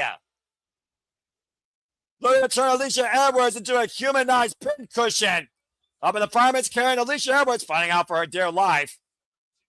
And she doesn't want none of that. She suffered enough of that in Hardcore War, lest you forget. Now Alisha Edwards trying to hook Jada Stone, possibly for a destroyer up in the corner on the second rope. Big right hand, though. Talk about high risk here inside this closed and confined, devastating arena of violence. Now Jada Stone, Alisha Edwards up high on the top rope in the corner here. This is not going to end well. Jada Stone, look at Alisha, superplex into the attacks. Oh my God, the Jada Stone got the worst of that. Jeez. It goes to show the risks that are willing to be taken inside lethal lockdown. Now Eddie Edwards checking on his wife. Oh, a low blow by Fabian and Aichner and Eddie Edwards. Turnabout's fair play. Oh, man, Bryan Edwards with a trash can. Giving a permanent dent with the skull of Edwards with that trash can. There's been enough trash in Boston and Chicago, though, to be real honest with you folks. Now Edwards breaks up in the corner with the trash can and Fabian and Aichner here. What the hell is Aichner thinking? Especially with his height. Oh, boy. In the side, coast to coast. Fully connects by Aichner, crushing Edwards in the corner with that trash can. Oh, watch out, though. Oh, barbed wire baseball bat to the midsection by Bear Bronson. Bear Bronson right now literally lashing away the flesh of Fabian Aichner with that barbed wire baseball bat. Oh, now Case Navarro eats that same weapon. There's still thumbtacks everywhere. There's a barbed wire board. Uh-oh. Oh, no. Oh! 2-for-1 special with the sit-out pile driver, crushing Aichner with Case Navarro's skull as well. And that piece of loose lumber riddled in barbed wire being set up now in the corner. And about to say, that wasn't brought in by the roof, by the way. That was brought in by Bear Bronson. Now Bear Bronson hoisting up Case Navarro. Oh, no. Whoa, it escaped. Super kick. Sosa. Oh, man! Bronson in the barbed wire board! With a driving uppercut by Ricky Sosa. Bronson absolutely pincushion and pinned into the barbed wire. About to say Chicago, they are freaking masochists for this type of shit. Now Brian Meyers, roster cut to a seat of Case Navarro. Well, you won't see Bear Bronson get involved in this match anymore, I guarantee you that. Now Sosa back to his feet. Oh, big forearm shiver. Now hooking him up. Oh, wait a minute. Boom, thunder bang! Into the attacks on Brian Meyers.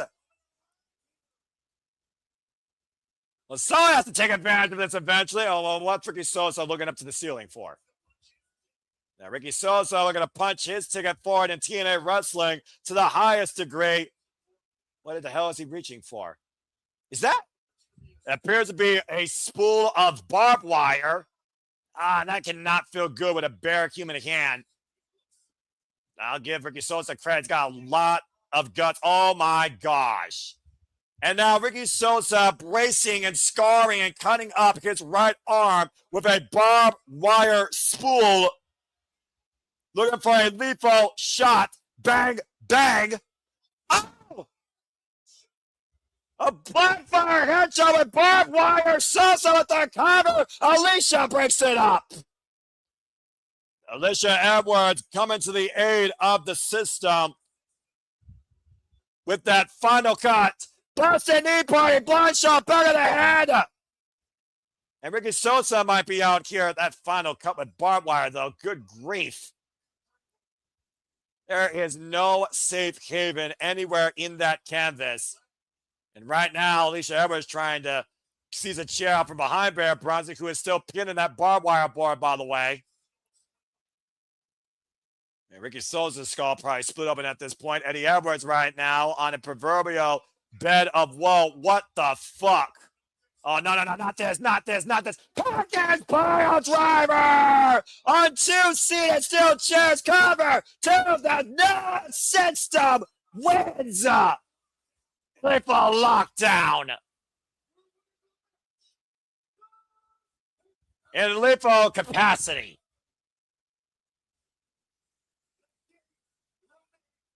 The gatekeepers close the gates on the future of TNA wrestling outside the confines of championship opportunities and inside lethal lockdown. The system wins.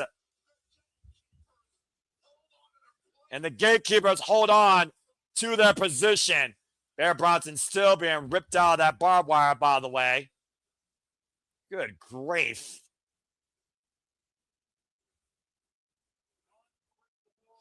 Hell of a freaking guerrilla warfare effort, though, by Sosa and company. But unfortunately, the veterans of this domain seize the day. Again, Jada Stone with the first high risk here, diving down with the moonsault knees, suffering that superplex into the thumbtacks.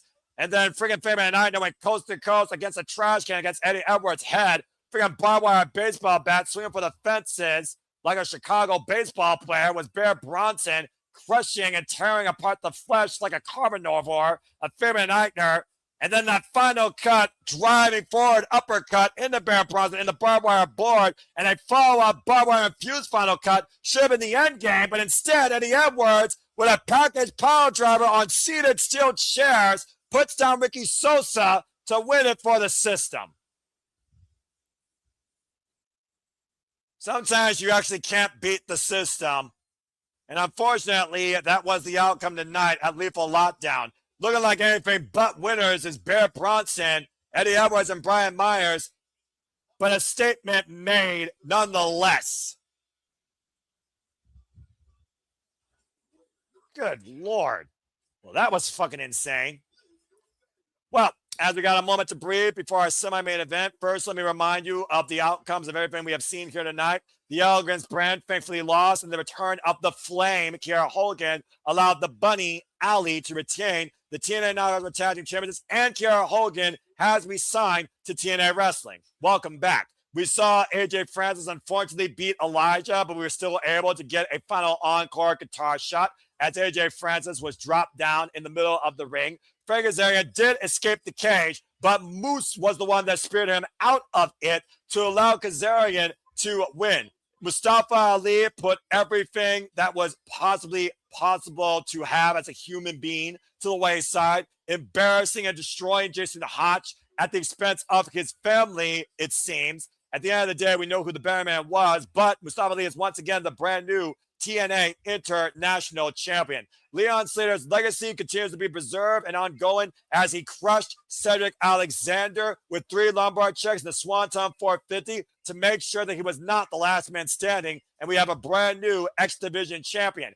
Avery Styles has now signed himself to TNA Wrestling, as of course is our last stop before Bound for Glory, as ODB, Conan, and Amazing Red will be officially inducted into the TNA Hall of Fame Class 2026. Zaya Brookside once again proved that the Dark Angel of the Ring continues to rise to light as Elayna Black lost her chance on the TNA Knockouts World Championship. And of course, we just saw them leave a lockdown. The system works, and they did win against Team TNA. And of course, as we forge to Bound for Glory, we know that M by Elegance will challenge Jada Stone to crown the first ever TNA Knockouts Television Champion this live Thursday on Impact Wrestling. And of course, that all moves forward on the road to Bound for Glory, as of course, the next time we cover TNA Wrestling for you will be Bound for Glory. Yes. Also, Jason Hodge and Trey Miguel will challenge Mustafa Ali and Special Agent Zero in a tag team match this coming Thursday on TNA Wrestling. So if you can watch it, I highly encourage you to on TNA Plus, or if you can endure AMC. In what's been a one-of-a-kind, wild-ass, incredible, fun night, actually, a great show. Hope you all have enjoyed. Please like, subscribe, comment, tell a friend. Follow us at SR Studios 2024. Continue to be part of the conversation. Continue to encourage this passion and reactions, as it now all comes down to this. Will history be made or will they be deleted? As it's time for our main event for the TNA World Tag Team Championships. The Hardyz, Nemeth and Jeff Hardy defend the gold against the TNA World Champion Nick Nemeth and his brother, Bryan Nemeth. In nearly 20 years, there has not been a man to hold both the TNA World Championship and the TNA Tag Team Championships. Not since Kurt Angle, as Nick Nemeth, who sent Mike Santana back into NXT, now a two-time TNA World Champion, could very well become a two-time TNA Tag Team Champion tonight at the expense of the Hardyz. Who is the better brother tag team? It's as old as a story of TNA wrestling, going all the way back to Rebellion last year when the Nemeths first beat the Hardyz. But can they do it again inside Lockdown? We're about to find out as we get ready for our main event. And Safet saying that last match was insane. It's been an insane night. I absolutely agree. Again, I also love violence. And again, it's been a very fun night here. So let's go ahead and take a look at the taglines for our main event here. Man, Jeff Hardy won the titles at Slammiversary in a ridiculous four-way ladder match. The Nemeth's victory, though, happened last year at Rebellion 2025. That was the last time these two teams faced each other in traditional tag team action. The Hardys have now been in 9 combined lockdown matches of some variety in their illustrious careers. So does experience favor the Hardys forever? Or once again, does Nick Nemeth show us just how damn good he is with his little brother riding his coattails with his fake-ass spray tan? It's a battle of the brothers here tonight in TNA Wrestling Lockdown, where history is on the line and your bound for glory ambitions are to be defined. It's time for our main events tonight in Chicago.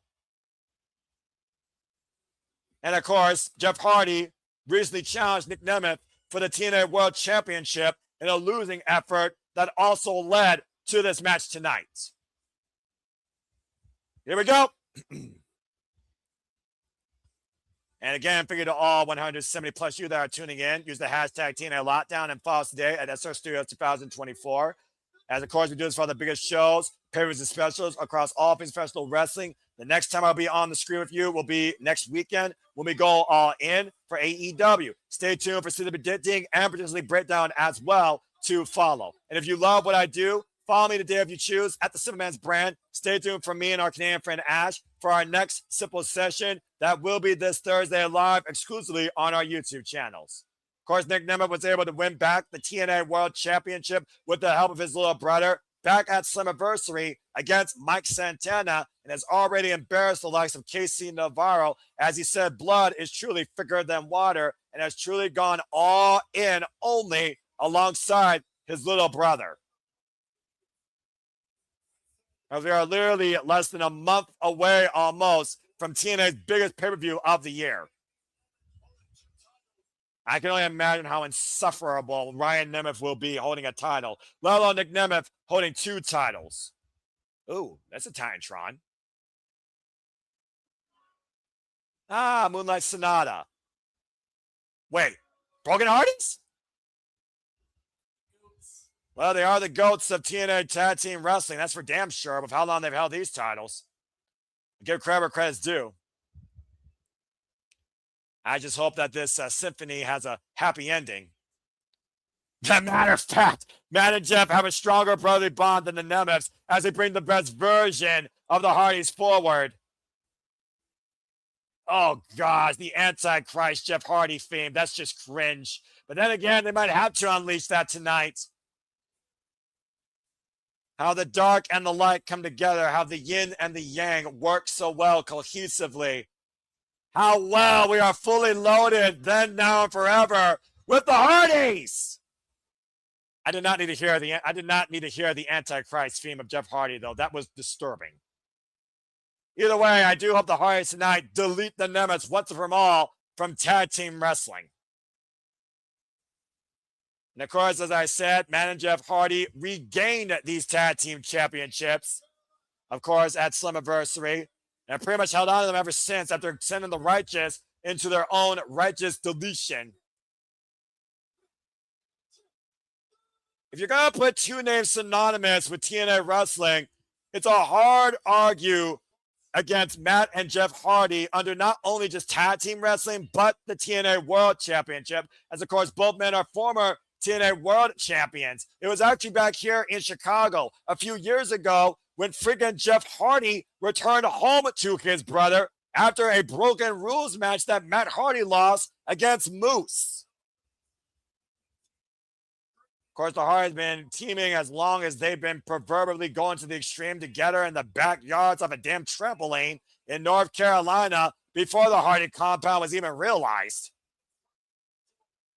And every time you see the Hardys take their way to the TNA ring, they always take it to the extreme, already bringing the plunder inside with a table. Someone tells me we're going to go TLC style tonight in this main event at Lockdown.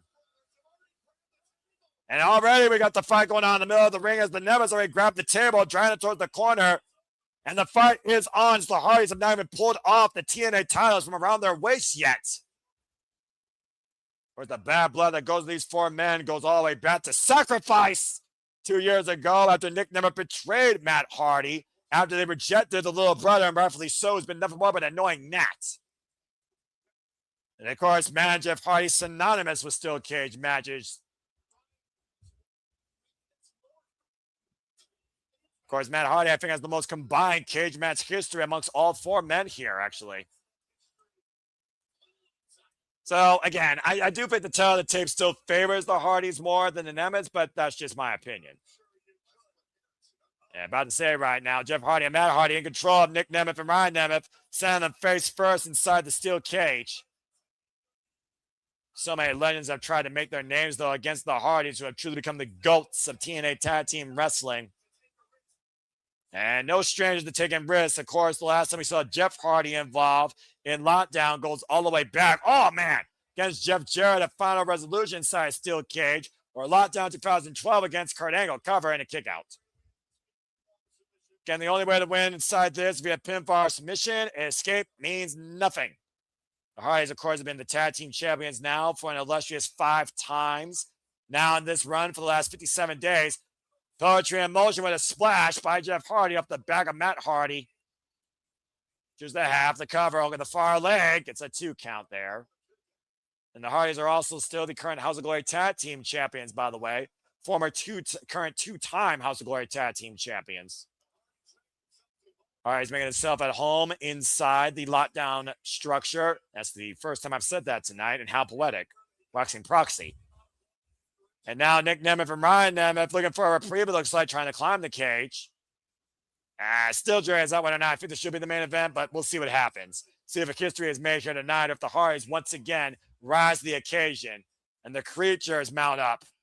Matt Hardy right now in pursuit of Nick Nemeth. Ryan Nemeth right now being pursued by Jeff Hardy on opposite sides of the cage. High above the ring, up the top rope. Right in the eyes, though. And Matt and Jeff Hardy driven face first now for the first time into the steel cage, falling down. And somehow Nick Nemeth did not lose his footing. And looking to fall for finisher by Nick Nemeth on Matt. Now the cover to get the titles, and Jeff with the save.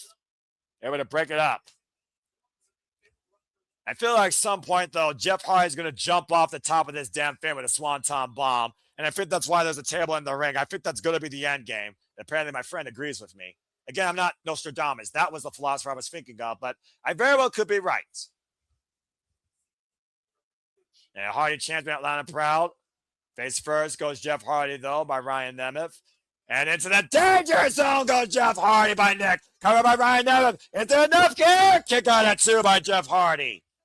And with a kick out, we almost had new tag champions right there. And Ryan Nemeth nearly pinning Jeff Hardy, though. That is a horror story for a wrestling career. Of course, it was a low blow, I believe, that allowed Ryan Nemeth to pin Jeff Hardy when they won the TNA Tag Team Championships last year at Rebellion. And now Matt Hardy trying to prevent his jawline from being braced across the steel here. And again, we saw the brutal assault that Matt Hardy endured last year at the hands of Nick Nemeth at the end of Sacrifice inside that 10-man steel cage match. And chance right now of you both suck for the Nemeths by the Chicago Faithful, and I agree. Gargoyle Spear Shoulder tackle by Ryan Nemeth into the corner against Matt. And right now, Ryan Nemeth and Nick Nemeth showing off here. Again, that's still cage match that might nobody wanted to see Ryan Nemeth involved in that match. And clearly Nick Nemeth had a nerve bothered by that. A big splash, though, inadvertently by Nick Nemeth against his little brother. Oh, the bat drop. And Matt Hardy trying to fight back here as Jeff Hardy right now lays prone. I don't think Jeff Hardy's been 100% for the last several months, by the way, if I'm being perfectly honest here. And Matt Hardy sentencing Ryan Nemeth to deletion. Get to the midsection. Possibly looking for a twist of feet. Pushed off, though. And both men climb out of the ring and both men down. Center of the ring. Now Jeff Hardy getting up to his feet and that table falling out of the corner. Now Jeff Hardy with the TNA World Champion. Twist of fate into a stunner. There goes Nick. Oh, falls over that super kick off the ropes and all four men down. Everybody down for the time being here as we are at a critical, pivotal moment in the early goings of our lockdown main event for the TNA World Tag Team Championships. And TNA champs are out loud and proud. See, this is what happens when you leave TNA in-house with their roster and don't use NXT to take over. I'm just saying. And they definitely don't take over like the black and gold. Chance being ran out here for the Hardys right now. Good to see TNA's roster finally becoming TNA again. And now Nick Nemeth being pounded down by Matt Hardy. Jeff Hardy finding off the lesser Nemeth, Ryan Nemeth. And right now, all four of these men just jockeying for position in and out of, well, basically inside lockdown. And now Matt Hardy just driving Ryan Nemeth to deletion across the three turnbuckles. Trimming his head better than a Chicago Bull. Jeff Hardy right now teeing up against Nick Nemeth in the opposite corner. And, of course, this has to be extremely personal. It's got to be personal since last year. I don't think the Hardys have literally forgotten that embarrassing loss against these two at Rebellion in 2025 in California. Step up poetry in motion, and Jeff Hardy getting the better TNA World Champion. And now with a side effect to Nick Nemeth. 2-on-1 right now. And the Hardy with a splash. Jeff Hardy, the cover. Ryan saves the titles. Damn it. Just in the nick of time, saving his big brother. Yeah, I got to give Ryan Nemeth credit, though. Again, tag team wrestling, you got to know where your partner is at all times. Got to be there for them when you need them the most. Jeff Hardy, and there's the plot twist. And Matt Hardy with the cover, Ryan Nemeth, and Nick Nemeth saves the matchup this time. Able to break it up after the twist of fate into the stunner, the plot twist. Almost the plot thickens right now when you figure about who truly is the better of these two teams of brothers in TNA wrestling. Now trying to use the steel cage to rearrange Nick Nemeth's neck. Ripping and tearing away, of course, the shoulder blades in the back of the head against the steel cage. And now the Hardy's going after that single table, keyword single table, inside lockdown here. Yeah, crowd chant, we want tables. I guess they didn't get enough wood here tonight. Matthew Raywall with a little bit of logic. I mean, he's right. They do have it. It's already right here. Sometimes hearing Matthew Raywall is the best freaking analyst. Sometimes he's just hilarious. I mean, again, point out the obvious. And right now, Nick Nemeth laid out across that table as Jeff Hardy keeps teeing off against the TNA World Champion. A low blow by Ryan Nemeth to Matt Hardy, though, goes for the cover. And Jeff, great awareness, able to break it up with the stomp. It goes back to the tornado rules here, considering, again, kind of hard to have an actual tag match inside lockdown, considering there's barely any apron to stand on. And, of course, inside the fact there's a tornado tag, you want to make sure that you literally keep the entire other team at bay, not just one. Jeff looking again for a twist of fate, pushed off into a super kick by Nick Nemeth. Ryan Nemeth, though. Oh! Leaping DDT on Jeff Hardy. Now the cover off the narrow leg, and Matt right there for the save. The fact of the matter, though, also, there is such a close proximity inside this freaking steel cage. It's hard to call a pinfall when your other partner is so close to break it up. And Nick Nemeth a little bit apoplectic, rigging the eyes of Matt Hardy. Again, trying to remind the world and himself just how damn good that he is since starting over as Nick Nemeth Now looking to tune up the band. Shout out to his idol and the Heartbreak Kid, Shawn Michaels. So he can't block by Matt Hardy. And looking to hook him up. Side effects! And Ryan Nemeth now looking to seize the opportunity to assault Matt Hardy after his big brother got dropped. Irish whip reversal. And Ryan Nemeth passed up the ropes. Got him with a kick, though. Oh, and driven down a clothesline by Matt Hardy. Just when you think one team has the advantage, the other one comes in with a sudden assault. Get to the midsection. Looking for the twist of fate on the lesser Nemeth. Ryan Nemeth right now literally being the stunt double for Nick Nemeth at this point. How fitting. And now Matt Hardy laying out Ryan Nemeth on that table as Jeff Hardy. Oh, no. It might be time to go to that extreme or go for broke. Inside lockdown tonight in Chicago as Jeff Hardy looks to go up and above tonight from the top rope. Inside lockdown. And oh, wait a minute. Oh, no. His third eye saw. Oh, no. Oh, no.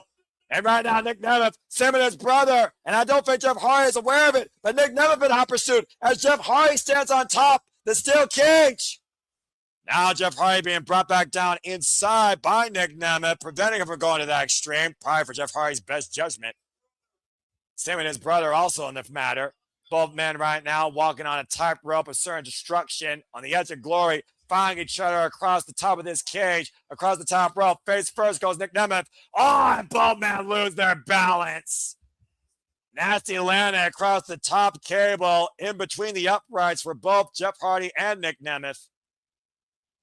Get to the midsection of Ryan Nemeth by Matt Hardy. Looking to delete. Oh, wait a minute. Pushed up. Deep roll up. Got the pants. Almost stole the titles there. Get to the midsection. And Matt hooking up him. Twist of fate on Ryan Nemeth by Matt. Man, how much is it going to take to send one of these two Nemeths for the damn table and end this thing? And now Matt Hardy looking to go up to the top rope in the high-risk district as Ryan Nemeth lays prone on the table. And Nick Nemeth's not moving. Who would have thought you'd see Matt Hardy ascend up this cage? And up high above the top rope as Ryan Nemeth lays prone. Elbow drop for the heart for the table. Ryan Nemeth crushed. And Matt Hardy trying to get the lesser Nemeth out the debris to go for the cover and get the victory.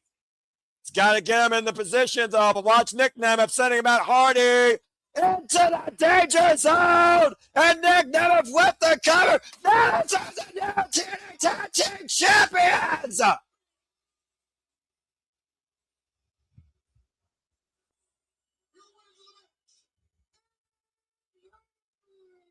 What? What? You gotta be fucking kidding me!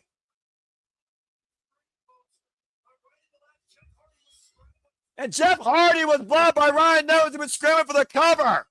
Nick Nemeth has done what Kurt Angle has done 20 years later. History made. The Nemeths are the new, now two-time tag team champions. And Nick Nemeth is now both TNA World and TNA Tag Team Champion for the second time. Take a look back at the conclusion of this match, if you can with me. The elbow drop by Matt Hardy to Ryan Nemeth through that table, pull him out of the debris, and Nick Nemeth pulled Matt Hardy finally into the danger zone. Nick Nemeth with the cover, hooked the front leg. Jeff Hardy went to scramble to break it up, and Ryan Nemeth cut him off. And now we have the insufferable nature of Ryan Nemeth is a tag team champion alongside his big brother. History made in Chicago that will live in infamy for anyone that is a fan of the Hardys. As the Nemeths will now forge to bound for glory in the utmost glory. Wait a minute. Hold on a second. Leon Slater. Yeah, what Leon Slater doing here? I told him what I was going to do, and I went and did it. What? we did it tonight. Hold on. Leon Slater with extras and child around his neck. Way. You can't. My legacy as the X Division is forever cemented. And I can only think of one further way to go down in TNA record books. Wait. So Bound for Glory. Wait a second. I'm exercising option C! I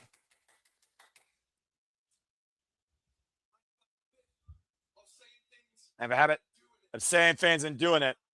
And I will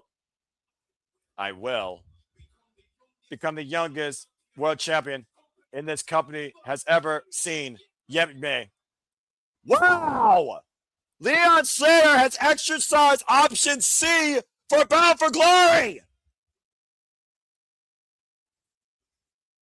As he hands off the X Division title to Carlos Silva, Leon Slater will challenge Nick Nemeth for the TNA World title. Whoa! Let's look at a cheap shot. Oh, attempt to Ryan Nemeth, super kick to Nick Nemeth. And Leon Slater just dropped the champion.